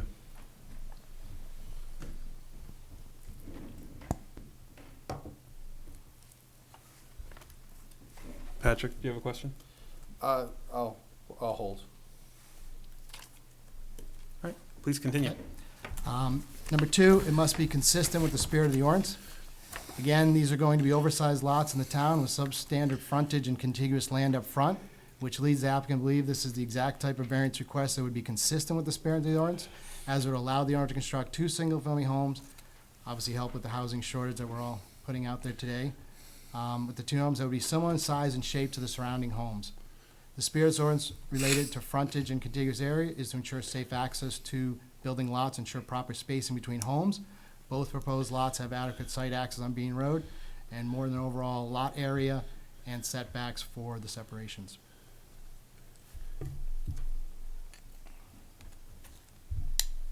Any questions from the board?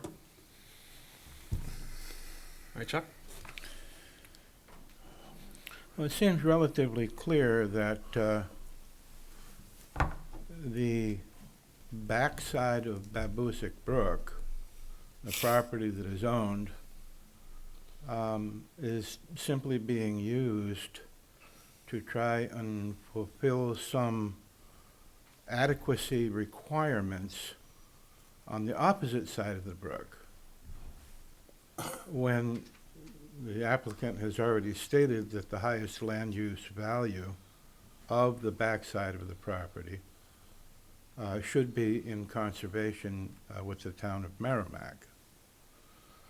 So it simply is largely a case of land use gerrymandering to achieve a result that is truly unrelated to the highest land use value of the property in its entirety. I would say that you probably, there's a lot of that in Merrimack in general. There's a lot of properties where you see the house built on one extreme of the property because of things like this. I don't think that necessarily makes this unique. I mean, I'm not disagreeing with you, I just don't think it makes it unique. Did you have something? No, I'm waiting. Okay. Next Okay, one. please continue. Number 3, it must result in substantial justice being done. As stated above, by allowing the owner of this parcel to develop with something that we believe fits in the area of the town on reduced frontage and contiguous land, would result in substantial justice being done, and again, leaving the back land that surrounds the open space and that as is, instead of putting a road through. I believe that's substantial justice. Although, I think, a little bit to Chuck's point, I think there's also another effect of that, and that's that the property part of it could be sold back to the town in this configuration. Or the property doesn't need to be divided into threes. It could be divided in half and, would still fit into the town and the neighborhood. But Although, so that does bring up a question, but my question is more for Casey. In that situation, would they need to come back for variances for all 3 properties because they'd be reducing the they'd be reducing the lot size even further. So they would need a variance even if they wanted to. Yeah, any time a proposed lot does not meet the dimensional requirements in the zoning ordinance, that's when a variance is needed. I don't know if that's the case here. Right, I'm Yeah. thinking, assuming this were to move forward, they would need 3 variances, one for each property if they wanted to. Right, in No. this case, that is what they're No. seeking. No. If that was the case, then I wouldn't need any variances because I have the 100,000 square feet in the back 3 lots already. Exactly. I'm only here because I'm trying to put them up front. If I lose land in the back, I'm not getting credit for it right now is the point. Okay, all right, thank you. Oh, sorry, I misunderstood your That's question. okay. That's okay, I don't think I asked it right. and if you split it in half, you wouldn't have to come here at all either. 'Cause If I you'd split it in have- half, you'd I'd have- still come here for They'd- yeah, for the frontage. contiguous, no, for contiguous Yeah. up front and 1 frontage lot. Yes, I don't even have 2 frontage lots right now. So to do 2 lots, which we contemplated at one point, would be about 180 feet of frontage, and 1 lot would have 250. 1 lot would have about 80,000 contiguous, and the other one have about 85,000 contiguous. Okay. All right, I get it now. Just took a little bit. Chuck? I think what the applicant just said was that there's no inherent hardship to the proposal that is before us, in that there are other configurations that he would be willing to undertake if this one didn't meet with our favor. So I would suggest that there is no hardship criteria here. I don't know that Yeah, why did I say that? I don't know that I agree with that, because we would still have I'd the be right back frontage here. to, I think that the other thing that he was saying was that the frontage wouldn't meet even if they split into 2 properties. So there's no configuration where they wouldn't need a variance because of the frontage. And because of Babusick Brook, I need a variance for something. There are other variations, however, where they wouldn't require as many variances. That can be- Usually when you think that of can a be stated. variance, you think of it as a one-time deal where the interests that you are looking to improve are adjudicated in one meeting and not a series of zoning exceptions where it essentially becomes a land use farce. I guess some things that people, I think, might be misrepresenting what I'm saying here is, yes, there's the ability to cut it in two, like you said, but that also then brings back a lot that now has, that's going to be a much bigger house in the neighborhood. So I thought bringing houses that were lower in size that fit into the neighborhood surrounding area, 3 of them, made more sense than coming in with something that was different. So there is a hardship on both sides the way this brook is set up. There wasn't just one way I could come and have no variance and that kind of stuff there. I was trying to put something together that I thought fit in the location, again, with the hardships that we're looking at for the new requirements and if this gets appealed and that kind of stuff, where we stood on things. So, that's where I came in with the 3 lots, smaller size homes. If you notice, my plan says 3-bedroom. I mean, how many people are building 3 bedrooms right now? There's not a lot of them, okay? So that's what I did that, to meet a different market, to go differently with your town, things like that. So I didn't just willy-nilly say, give me 3 that are all gonna be, McMansions that are 6 bedrooms with the garage under and this and that. I didn't do that whatsoever. I came with something that was thought out, and I think if you drive down the road, I drove a bunch of times, this is what homes are built along the road. So that's all I was trying to do. Thank you. If I may, Mr. Chairman? Yes. I want to assure the applicant that I am neither unreasonable, unfair, or naive in understanding why he is here tonight, and that he is a paid representative to a construction project that is proposed. Everyone knows quite clearly why he is here tonight. This is not a matter of making sure that some poor old lady is well taken care of because she only walks to church on Sunday. This is a business. These are business decisions. They are about money and squeezing the most money they can by squeezing the most variance they can in any particular given situation. And I cannot subscribe to this as anything other than an unacceptable gerrymandering of a parcel that does have other uses available to it and that will serve other higher land use values. Okay. Number 4. Just so everybody's clear here, I'm a civil engineer, sir, that was hired by the landowner. I'm not a construction company. I'm not sure who you think I am or the landowner, so I was hired by Ben, who lives at this house, to survey and come in front of you. I'm not the last person that was a construction company. I don't have any say in this. I'm not get a penny for any of this. I get paid to come here and sit and talk to you guys, just so we understand.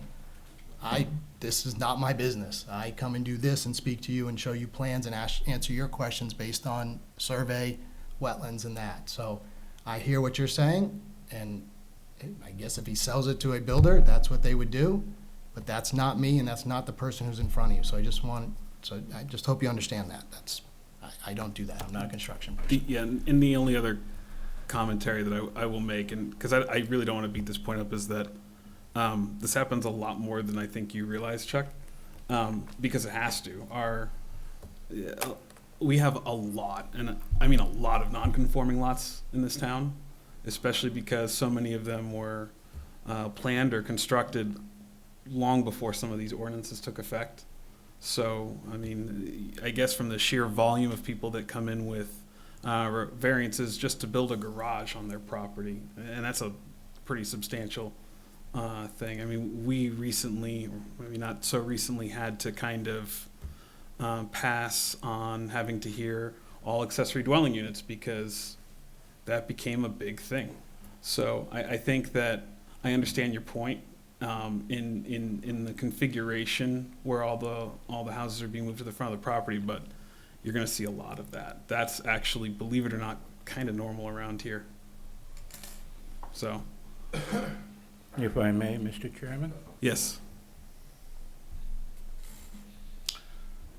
The petitioner that has been addressing us has signed a document that he is representing the owner Yes. in all manner.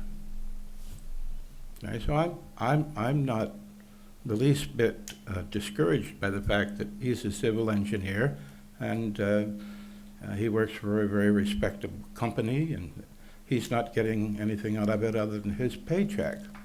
But he does represent the owner and the petitioner, and he has so declared in his application. So speaking to this gentleman is the same as speaking to the owner petitioner. That's number one. Number two, I've lived in Merrimack since 1948. I've been on the school board. I've been on the Board of Selectmen, been on the Budget Committee. I have served in many different capacities. I have built houses myself. I am not naive nor unaware of the difficulty of land use regulations. And each one has to be adjudicated on its own merits. Every petitioner that comes here before us can't rely on, well, there's a lot of other non-conforming lots in town. Each one stands on its own merit. I think that's fair.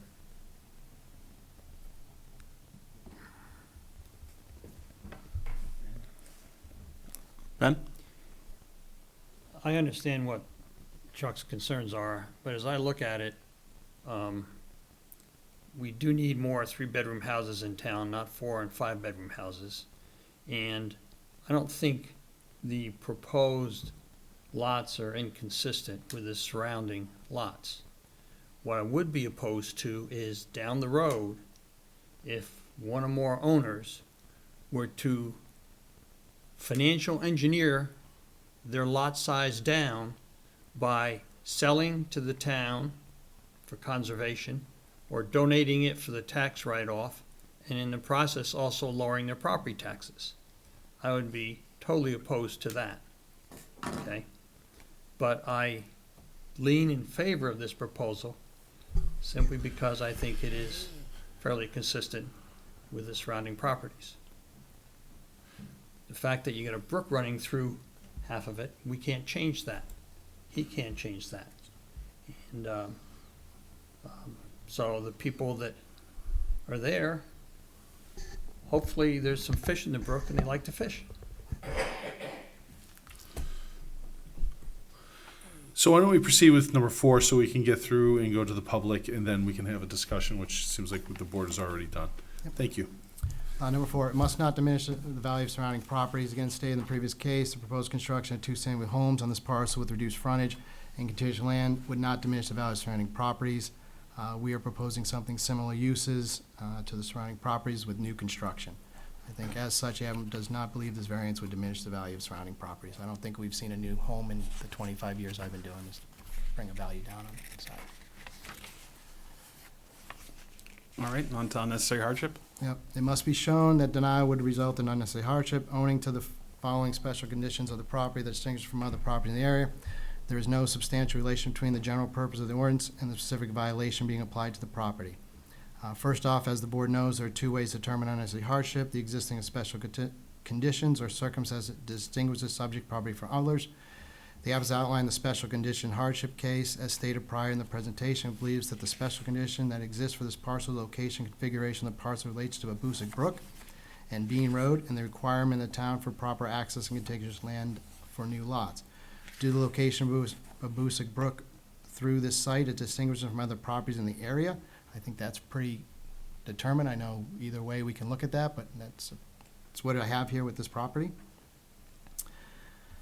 Distinguishing other properties in the area is why we feel the general purpose of the ordinance and the specific violation be applied for create an unnecessary hardship for this property. Again, with the brook location, the proposed size of the lots, the applicant believes the relation between the general purpose of this ordinance and the specific violation being applied to the property create an unnecessary hardship of the applicant. As such, there's no substantial relation between the general purpose of the ordinance and the specific violation being applied for the variance requested.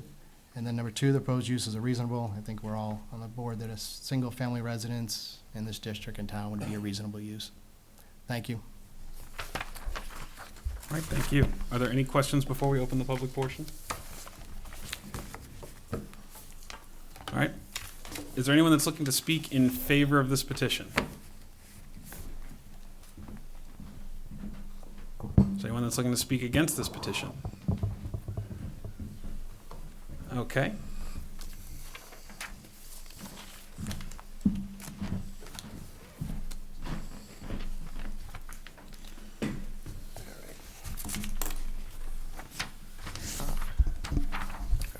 All right, good evening. Good evening. My name is Harold Brodell. I live at 71 Bean Road. I've been a Merrimack taxpayer, and I've been a resident for over 32 years.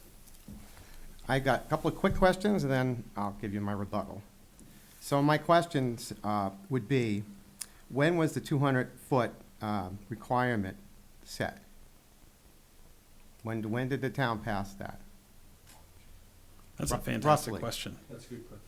Casey, was that about the 80s? I don't know, that would take some look into the zoning Yeah. ordinance archives. You- I could get that information for you. Okay. Yeah. As a follow-up, so when was the 100,000 square foot required? Yeah, same answer, I would have Same to, answer. I would have to look back. Yeah. Yep. Right, okay. Exactly. That's what I was hoping you were gonna say. And the reason for that is, so I lived in Merrimack for 10 years in a condominium association. Very happy there. When I went to relocate to Bean Road, which was a development by Homes by Paradise, these were the rules. These were the rules that I was told. So much so that's why I sold, and that's why I've been living on Bean Road for 22 years. Because I didn't want to live in a condo anymore. I wanted my space, and I was interested in the 250, and I was interested in the 100,000 square feet. That was important to me.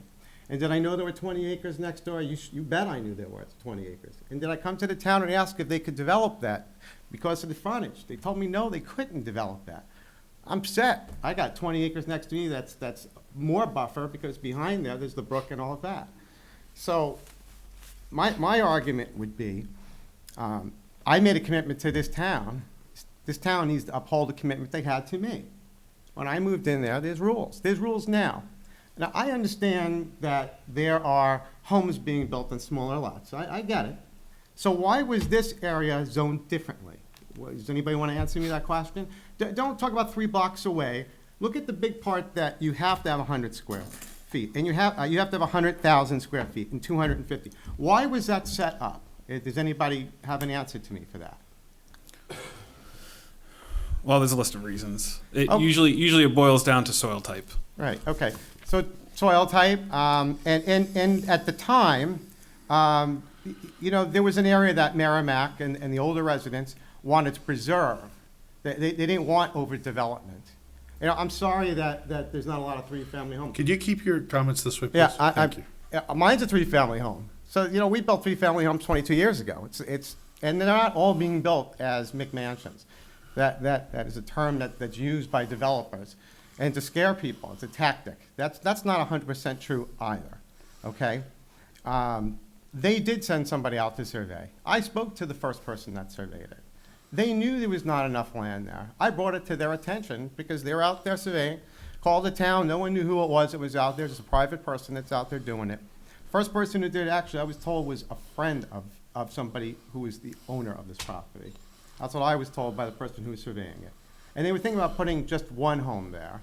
Still was short on what they needed, but comes a lot closer to what the idea of what the area was supposed to be. And then that dropped. Then, and all of a sudden, we see this plan. I did go down to the town. I did take pictures. I did read through all the information. And I was shocked that they were going to 3. First off, there are a lot of problems with the soil there. I have a sump pump in my property, and so do all my neighbors to the left of me. So the soil has a problem. There will be a problem there with building those homes there. That's one consideration. But I'm looking to this. I listened, and I got a lot of complaints, but they're not relevant to what we're talking about tonight. So what's relevant tonight is you gentlemen have to make a decision. Are you going to keep a promise to me and to the people who bought in that area with the understanding that we're going to stick by the rules, Or are we gonna let someone come in there and develop it? By the way, the owner's not here tonight, so where is the owner? He's in Florida. Did you know that he doesn't, maybe he lives here enough to call it his residency, but he's not a townie. He doesn't live here.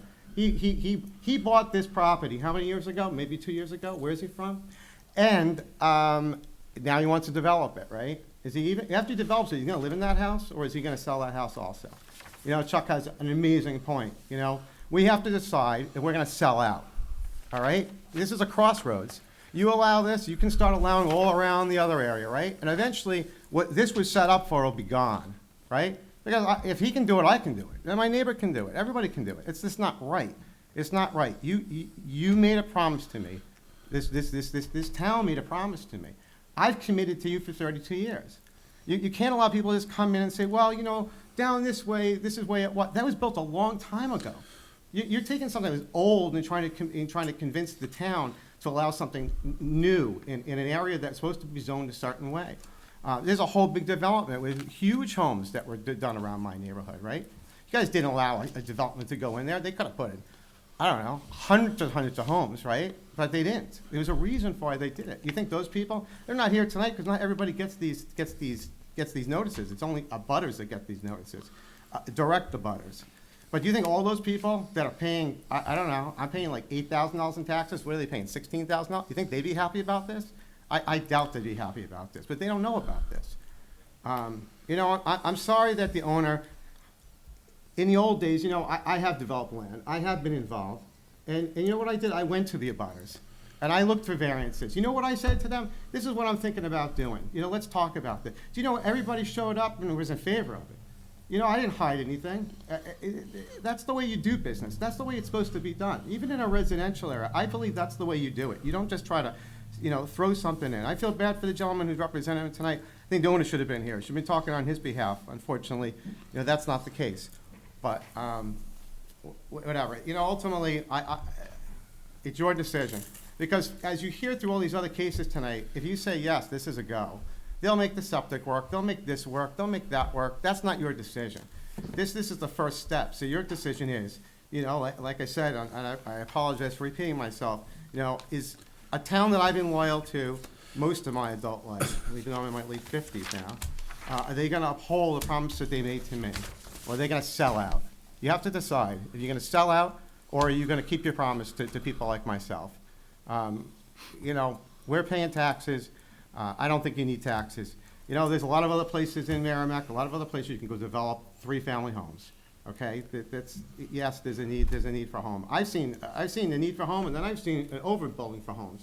And trust me, that will happen too. This will be a big slide that's going to come. Mortgage rates are going up. They just said this morning in the last week, 2 weeks ago, you'd have 10 people fighting for it, giving 10% more than what the asking price is.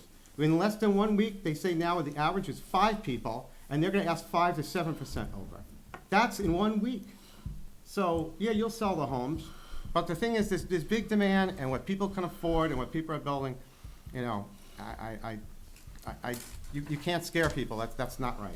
And unfortunately, I think if you came here with the building one home and just splitting the property in half, I wouldn't have been happy, but I wouldn't be standing here talking right now because that's fair. That's close to what trying to keep it within what was a promise to me. But 3 is not a promise at all. That's a broken promise, and I don't think I'm alone. Thank you very much. All right, thank you.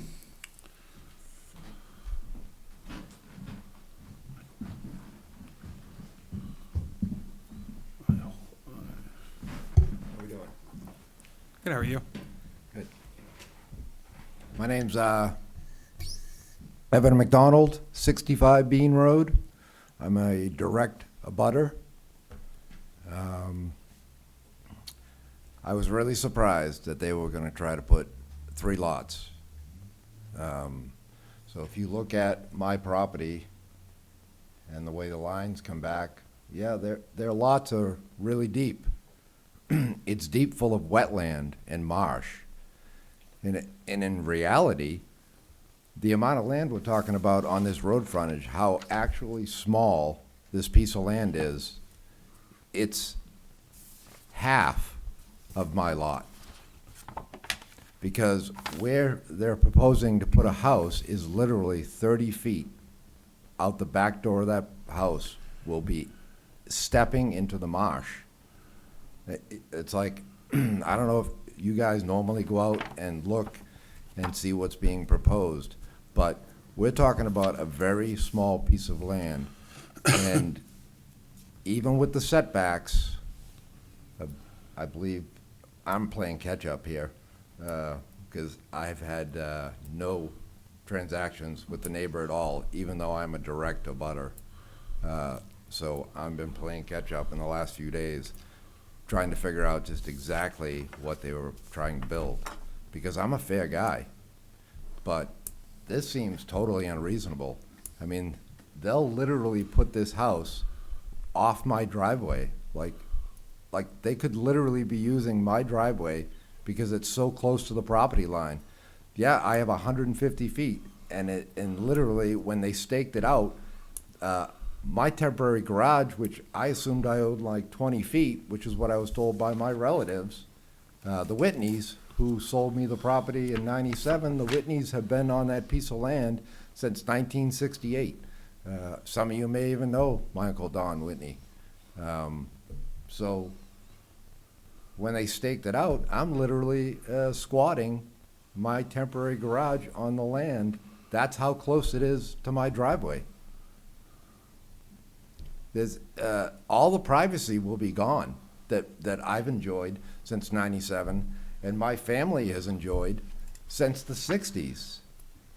And let's face it, in 1968, yeah, you could divide 150 feet on the road, you know? That is wetland and marsh. I own seriously double the amount of usable land. And so does the original property in '69. So where this owner is living now, yeah, his land goes back further. But that piece in between that was never meant to be built on is literally a hand's throw off the road. It is a small piece of land. And the thought of dividing it into one, maybe. But three, that's unacceptable. We're turning it into a city. This is Bean Road. It's very rural. You will be allowing the most congestive spot to be built anywhere on Bean Road, no matter what the square footage says, because all that land is marsh and wetland until you hit the brook. It's not, you wouldn't even walk back there. You'd need waders. And as far as floodplain, I've seen the water level with my driveway. Level. And I have a walkout basement. That means 6-8 inches higher, the bottom of my house would have been flooded. And this is the exact same spot in my back door, literally almost on the side of my house is where that house will end up being. And I have more of a backyard than they will, because the marsh comes around my property. It literally, where that house is proposed, there's 30 feet out that back door. And you're walking into the marsh. My whole backyard borders the marsh, all the way to my garage. It's all marsh. I think it's unreasonable.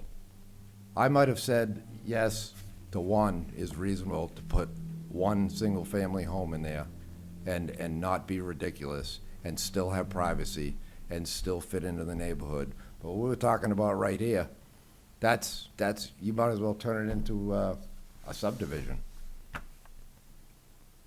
I pay taxes. I've lived here and struggled to pay taxes. I'm a single, one job, supporting my house since 1997. Nobody helps me. I do it all. And I work blue collar my whole life. And I don't have to tell you how little we get paid. And then to see this trying to move next door, unreasonable. And I'm a direct, literally, if it's going to affect anybody, it's going to affect me. So yes, I oppose this. And that's all I really have to say. To anybody who really wants to see what's going on out there and how much actual usable land there is, please, come down my driveway, look out to the left, and you'll see exactly what I'm talking about. Thank you. Thank you. Is there anyone else that's looking to speak on this petition? All right, I'll go ahead and close the public portion of this.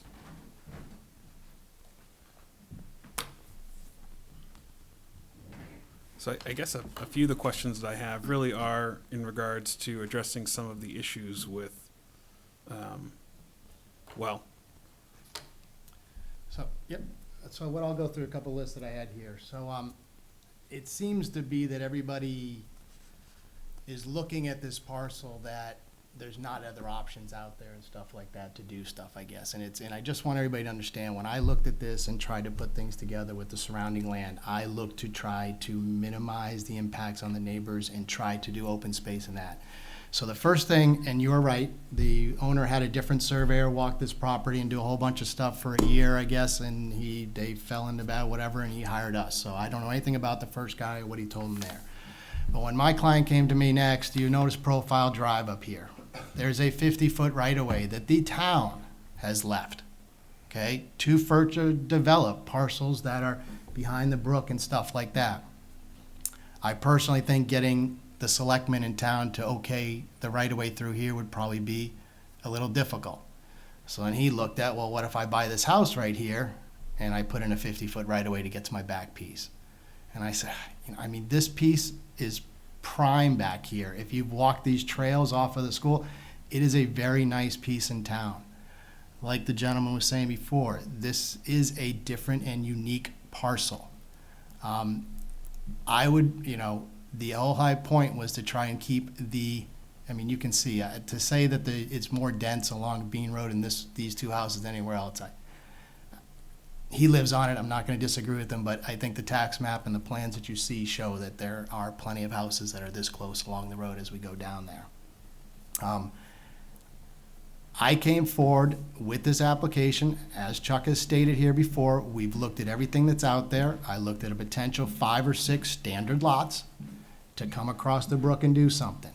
I convinced my client to say, listen, let's not go across the brook, let's not do this bridge now, and go for the variance for these 3 up front that fit into the neighborhood and conducive with what's there and what is needed in the town of Merrimack. I hear all of you guys' comments. I understand what everybody has stated here. But again, the neighbors to the north, they have their land with their lots here, and then they have their open space that goes all the way around the back of it. And that's why they were allowed to get their lots. They weren't allowed to get more lots. They got the lots they were allowed per the zoning. And they maxed out their property there to do that, but also being conducive with the brook that's back there. So again, there's other avenues that the town left 30, 40 years ago of right-of-ways. Everybody in this board has seen different things that have come forward for developing back parcels. I think we all know the sensitivity of the brook that's here, and it would be nice to leave this back parcel as is. As far as flooding goes, this bridge was redone. I'm not sure when he saw the flooding in his basement. Maybe you could state that, but when that bridge was done, we've seen all those floodplain elevations go down. We talked about this on the other Babusa Brook parcel that I brought forward to you guys there, that nowadays it's not backing up at that brook anymore to those. We could go look at another study, and I'm sure there will be in the next 15 years or so of a study of the brook, and we'll see where that elevation goes. But as I pointed out to one of the members, we're at 210 is the elevation, and the house is at 226. One of the things that were brought up on the last application was a pipe was coming out of the foundation and draining to his property. Well, it was probably a foundation drain. With the grade train here, there's plenty of room to drop that and grade it out. Do all these have sub pumps? I would guess they probably do. I just built a new house 3 years ago. I made sure that I had everything done underneath my foundation so that I wouldn't flood. It flooded anyway on it there. Like, we have technologies in place to put underneath it. We'll put those in place and go through, as you know, from a construction standpoint. But this isn't any different than properties we're looking at in a lot of different locations throughout. As far as talking to the butters, They're both very nice. I talked to them earlier. Yes, I wish my client reached out and that kind of stuff, but honestly, in this day and age, you don't know if the guy's gonna pull a gun and do, I mean, you just can't. You can't go to a butters in this day and age and talk to them and be, you don't know. These guys were very nice, I agree, but a lot of people aren't. So it's not something that we do. Unfortunately, it's when we get to this point here, that's why we have to notice them. That's why they get to speak here tonight. I was not trying to go behind their backs, this and that. They all had to get notified. We all know that. They come to this point here. But it's very difficult for us to approach somebody before we do anything, and before we're at this level and that type of stuff. And I think most of you know that. We have done in the past, we've tried if we know the person and stuff like that. But, you know, that's the way it is. And as far as where my client is, yes. I mean, I have lots of clients that spend winters in Florida. I can't complain about that. I don't get to do that, and unfortunately, he's not here. I was the one last Wednesday told him not to come up here and take a plane to come up. I didn't think, you know, flying up was for him, but obviously, maybe I should postpone it and have him come up for the next hearing if that's what the board members think. And that's what I had heard there. If you had anything else, Mr. Chairman, I'd be willing to answer it.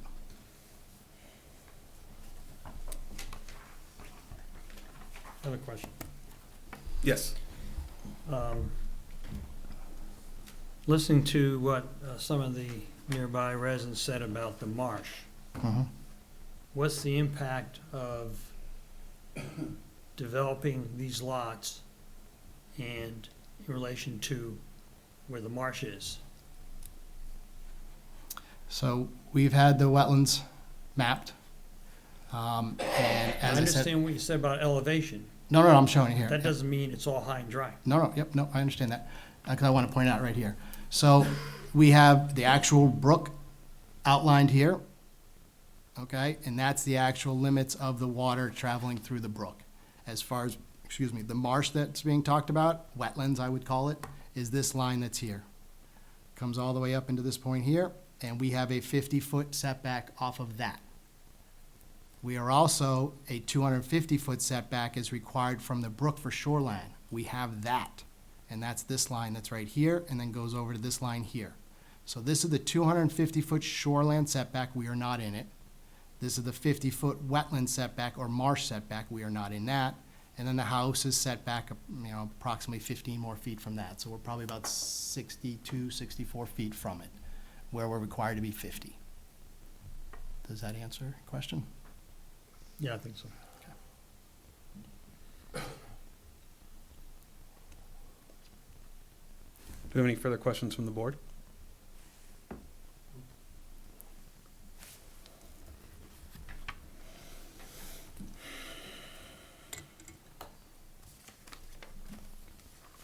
Any discussion? Motion?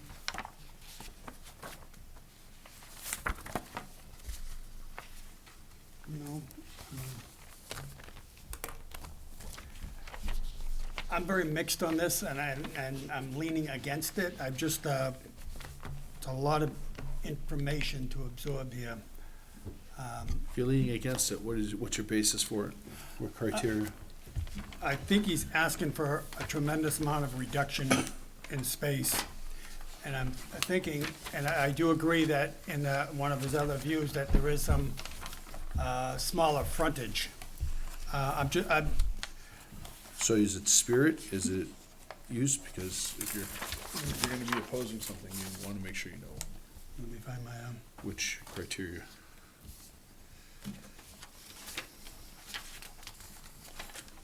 if somebody else wants to speak while I look for it.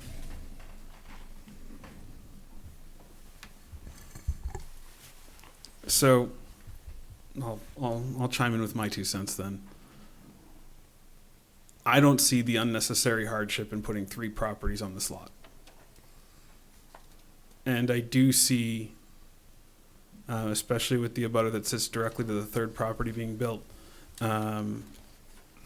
if they're experiencing water levels as to what they describe, I have a hard time believing that there is technology that's going to really make that less of an issue when there's a property constructed right next to the house.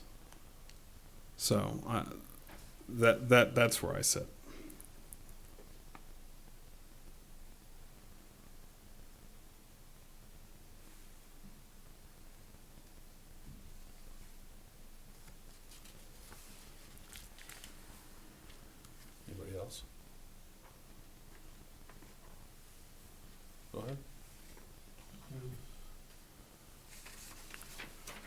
I move to deny the petition Based on what criteria? based on all of the criteria Gotta pick one. that hasn't been sufficiently met in the presentation. Okay, you need to pick one criteria and cite that. And for that one, I choose that there is no demonstration of substantial justice.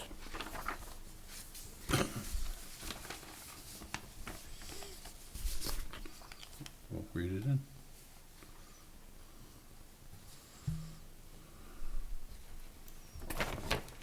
If I can add to his remarks, from a I'm- functional standpoint, the proposed lots are really, from a usability standpoint, much smaller, because people aren't going to be crossing Babusick, wading through Babusick Lake or Babusick Lake Bridge or whatever road, to get to the back part, so they can toss a football around. So when you look at the reality of it, the lots are much, much smaller. If I may, I move to deny the petition of Bernard Boucher Revocable Trust, petitioner owner, variances under section 3.02.A to allow 3 lots to be created, requiring subdivision approval from the planning board with frontages of 145.52, 150.02, and 150.03 feet respectively, whereas 250 feet is required, and contiguous upland areas of 81,328, 59,000, and 33,767 square feet respectively, whereas 100,000 square feet is required. Parcel is located at 69 Bean Road in the R1 residential map and Aquifer Conservation District, tax map 6B, lot 141, case number ZBA 2022-08, for failing to meet the criteria of justice. Second. All right, motion made by Chuck, seconded by Ben. All in favor of denying the petition? Aye. All right, 5-0-0, the petition is denied. Thank you. Thank you. There is, of course, a 30-day appeal window.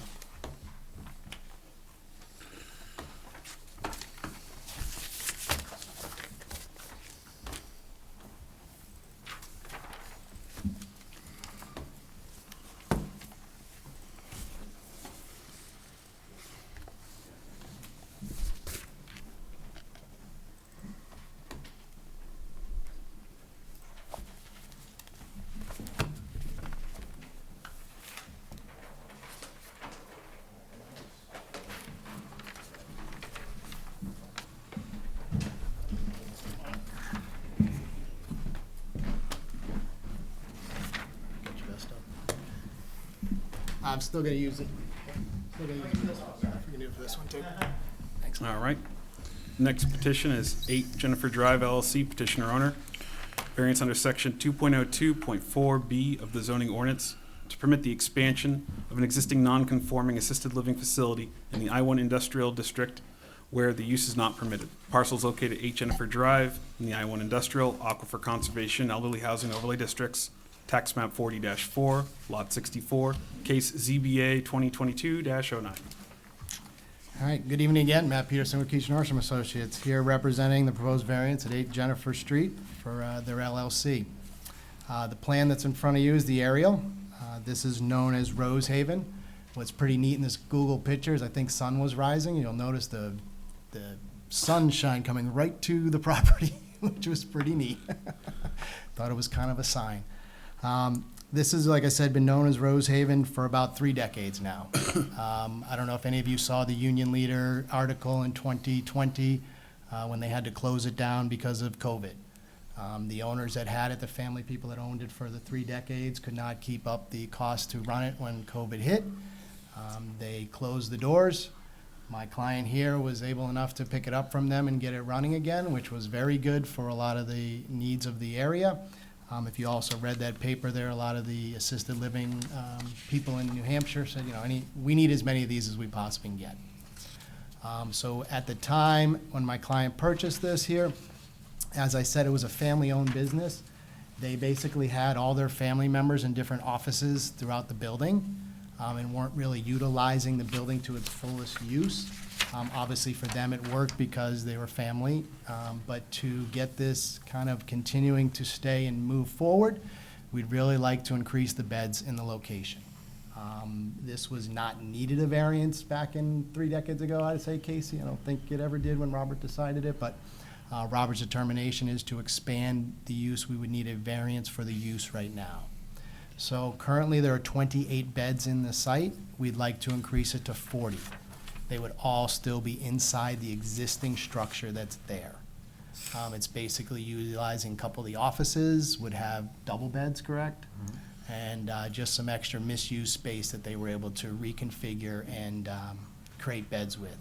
My client, when he purchased it, has been adamantly speaking with the fire departments, with the building inspectors, with all the entities that are involved to make sure that this is a safe facility and continues to be operated as it has for the 3 decades that were there.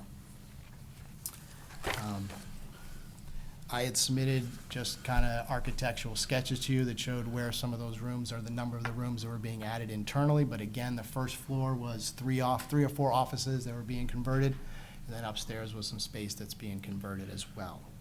I think most of you all probably know where this is located, I assume.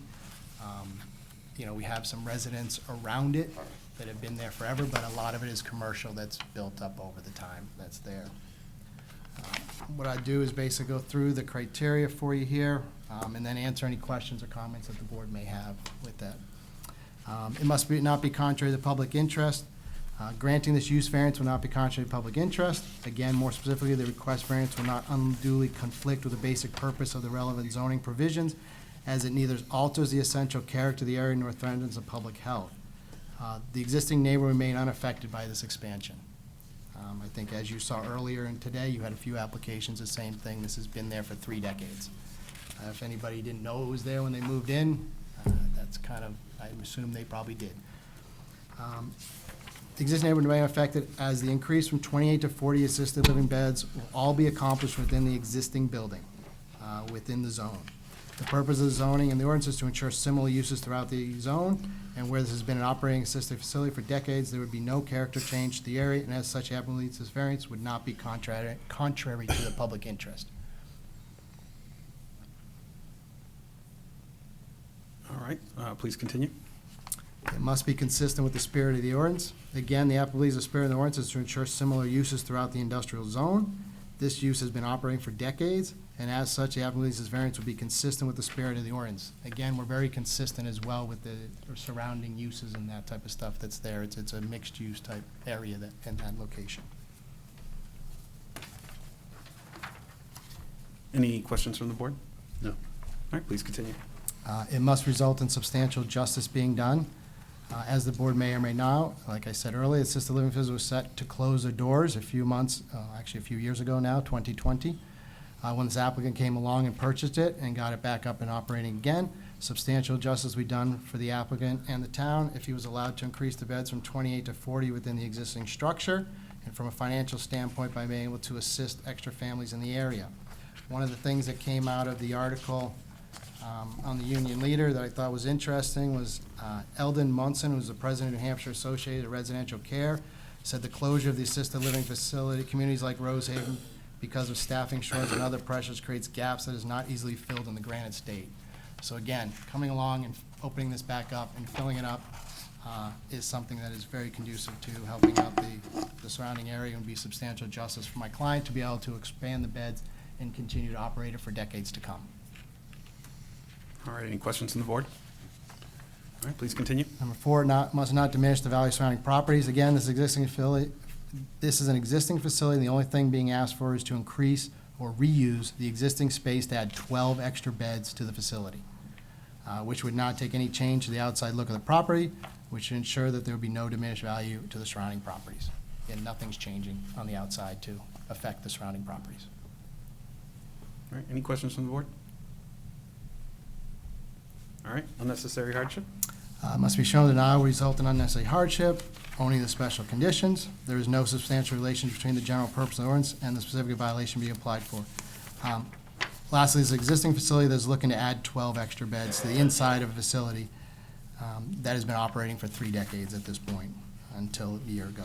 And as such, there's no substantial relation that exists between the general purpose of the ordinance not allowing the use in the industrial zone and to add 12 beds to a property that's been in current use for 3 decades. Secondly, the proposed use is a reasonable one.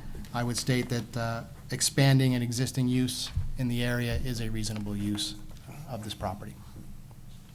Thank you. I'll answer any questions, comments. Any questions from the board on this? Okay, we'll go ahead and open this up to the public. Is there anyone looking to speak in favor of this petition?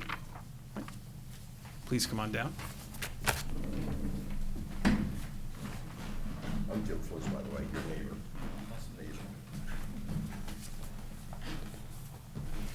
I hadn't sworn in earlier, so I swear to tell the truth. So if you could raise your right hand and you swear to tell the truth, the whole truth, and nothing but the truth? I do. All right, thank you. My name is Jim Flitz, 6 Jennifer Drive. I've been a neighbor of Rosehaven, well, since they opened. I've been there about 42 years now.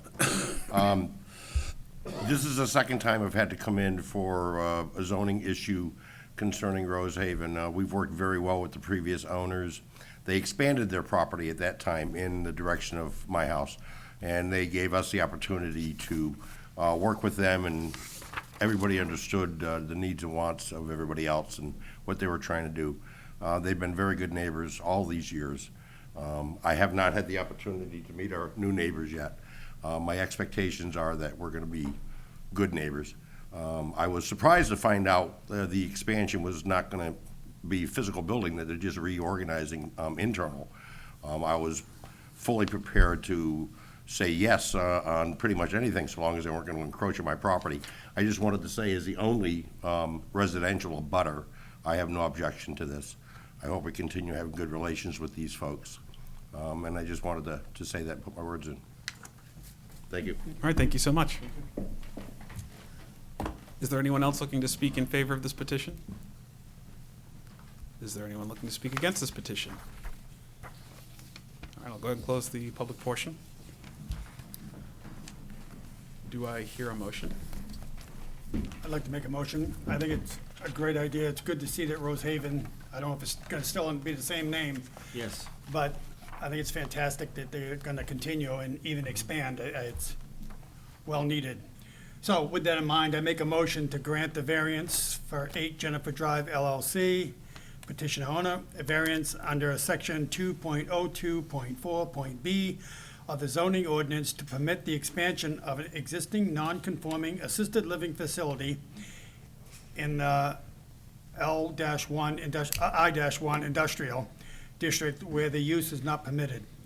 The parcel is located at 8 Jennifer Drive in the I-1 industrial aquifer conservation elderly housing overlay districts. Tax map 4D-4, lot 64, case ZBA 2022-09.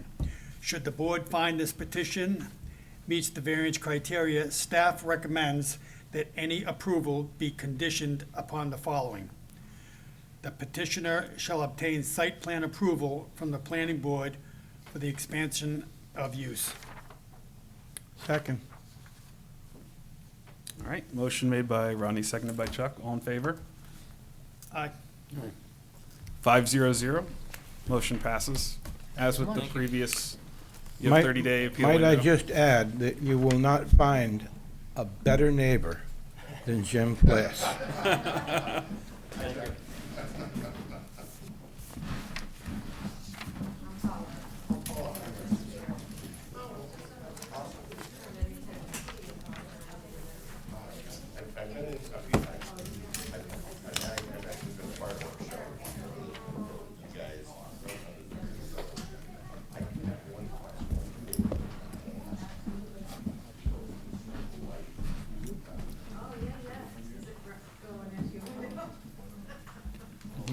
should have done is condition that by approving it, we all have a reservation for the future when needed.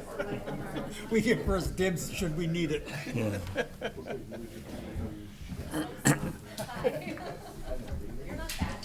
Huh? No, I am right there with you. All right, thank you guys for staying with us so late. And so we have item 9, Merrimack Smiles petitioner and SIAM 04 Realty Inc. owners, variance under section 2.02.4 of the zoning ordinance to allow a dental office in the I-1 industrial district where the use is not permitted. Parcels located 75 Daniel Webster Highway in the I-1 industrial and aquifer conservation districts. Tax map 2D, lot 28, case ZBA 2022-10. All right, for the record, I'm Mira Cousins, engineer at Civil Design Consultants. I'm here representing the applicant, Merrimack Smiles. So we're here to request a variance to allow a professional dental office in the Industrial 1 district. So I'll give you a quick project background. The address of the parcel is at 75 Daniel Webster Highway. This is map 2D, lot 28. The site is located in the I-1 and Aquifer Conservation Zoning District. The lot area of the parcel is approximately 1.6 acres and provides 212 feet of frontage along Daniel Webster Highway. There are 2 existing driveway curb cuts to access the site. Currently, the site is occupied by a restaurant and the building is surrounded by pavement area. So the property is currently serviced by public water and town sewer. So what we're proposing here is to raise the existing building and to construct a 1-story professional dental office. The site will be accessed via a single curb cut on Daniel Webster Highway. The additional improvements include construction of the driveway, associated parking, utilities, landscaping, and provisions for stormwater. So with that, would you like me to go through the variance criteria? Yes, please. All right. If you could just pause at the end of each one in case we have questions. Sure, no problem. So number 1, granting the variance would not be contrary to the public interest because the granting of the variance would not be contrary to the public interest because it would not threaten the health, safety, and general welfare of the town. The proposed development provides adequate access and will generate minimal traffic during business hours. The proposed building complies with all zoning setbacks. Any questions from the board? Nope. All right, please continue. All right, number 2, the spirit of the ordinance is observed because the I-1 zone permits vet clinics and offices. Therefore, a proposed dental office in the I-1 zoning district is reasonable.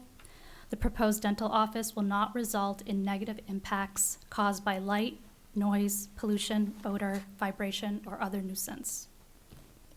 All right, I have to ask this. So basically what you're saying is you can work on animal teeth, but not people teeth in this area. I'm sorry, I have to. That is correct, yes. You continue. Well, it's an improvement because there's no barking dogs. It's true. There we go. So number 3, granting the variance would do substantial justice because the proposal would not alter the character of the neighborhood nor threaten the health, safety, or general welfare of the public. Denial would result in a loss to the applicant and will provide no gain to the public. Any questions from the board? All right, please continue. Number 4, granting the variance would not diminish the values of surrounding properties because the proposed dental office building will be a more attractive building and will enhance the surrounding property values. All right, then on to unnecessary hardship. Mr. Chairman? Oh, I'm sorry. Sorry, Chuck. Unanticipated expansion has confronted you, I guess, a couple of times, and that's why you're seeking this new parcel and so forth. Are you anticipating any further expansion at this location? No, not what you, so whatever we're proposing here is what we're, For the moment, but... for the moment, yeah. We're not anticipating any Not further. anticipating. Well, one of the reasons that I bring that up is so that we may have some idea that at this time, you're not anticipating any further expansion. But in your construction project, you may fully want to consider that at some point you would want to expand, and you would want to make sure that your foundational one-story building could in fact be very easily adapted to expansion upward, or whatever else meets the variance criteria and so forth. Thank you.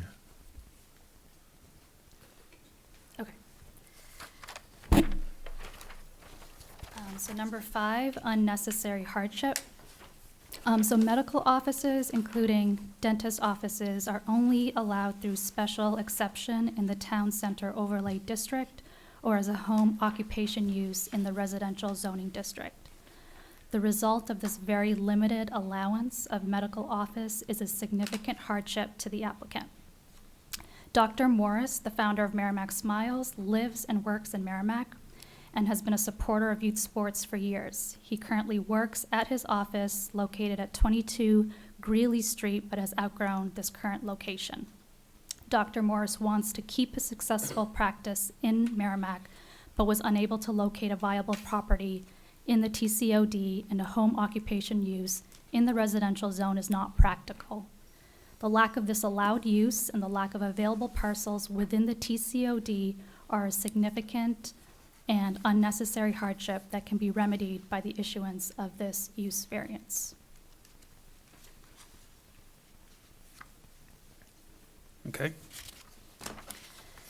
B, the proposed use is a reasonable one because the proposed use is a dentist's office which consists of operatories, offices for support staff, and storage. The underlying zoning currently allows for similar uses, including professional offices, animal, vet clinic, and storage facilities. These uses are essentially identical to the proposed use, and therefore the proposed use of medical office in the I-1 zoning district is reasonable. I would agree. And I think unnecessary hardship is met here. Are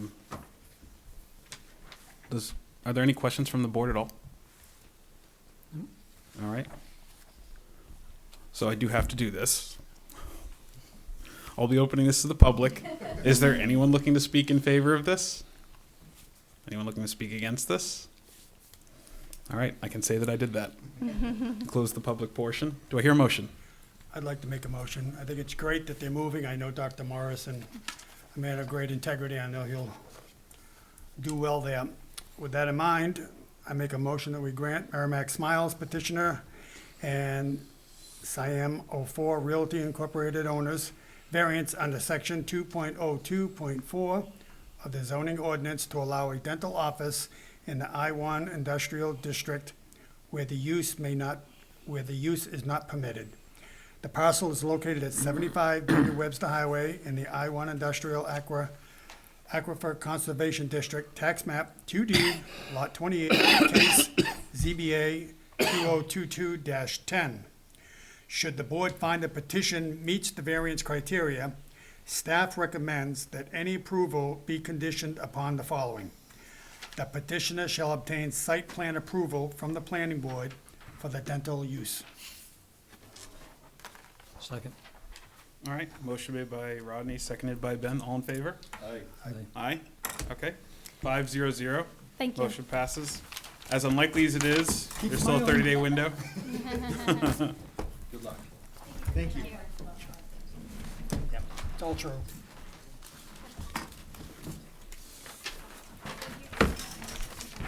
All right. Good luck. So, Approve the minutes. well, actually, discussion of possible action regarding other items of concern.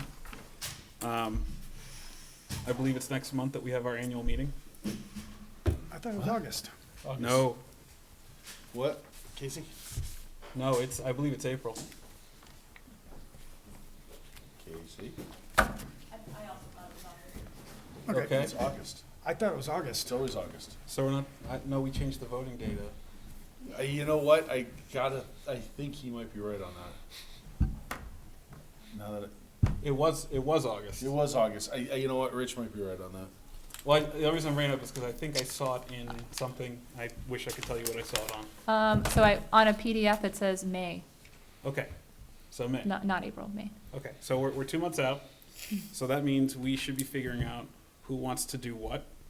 As I'm sure you guys know, I've served my 3rd year as chair, which means What's that got to do with anything?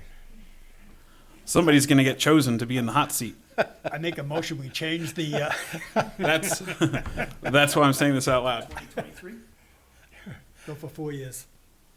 Yeah. So. Well,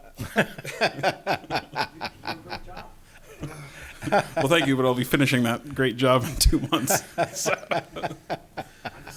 So we are going to have to elect a chair and vice chair. And I think that it's worth mentioning because if no one speaks up, I have this feeling that it's just going to get bounced back between Patrick and I. And as much as we love this, I love this. I just want to open the discussion, say food for thought. I mean, I've thought about just blindly nominating Rodney just for fun. And I've thought about declining that more than once. In all honesty, I appreciate this group and its purpose. You don't want to lead it. I've got absolutely no desire to be the leader. I'll contribute, I'll assist, I'll even consider vice chair. But I've got absolutely no desire, and if anybody nominates me, thank you very much, but no. So let's make him vice chair, and then just to have the chair not show up for you. And then the chair. That's dirty. Oh, I like that. I take it you're probably not going to want to nominate Patrick to be. I'd like my comments stricken. So not to scare anyone, but I feel like every time it's been a voting time, even I'm kind of like, wait, that was tonight. So we are 2 months out. FYI. All right, that's all I wanted to say. All right, approval of the minutes. Wednesday, February 23rd, 2022, as written. Okay, motion made by Patrick. Second. Seconded by Rodney. All in favor? Aye. Aye. 5-0-0. Let the record show that is the first time in 12 years I've ever made a motion to approve minutes. That's the first time. Yep, never. That qualifies you for chair. No.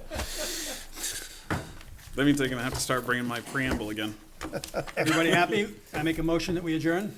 Seconded. All right, motion made by Rodney, seconded by Patrick. All in favor? Aye. Aye. 5-0-0. Thank you, gentlemen. Have a great night. Good night, everyone. Thank you.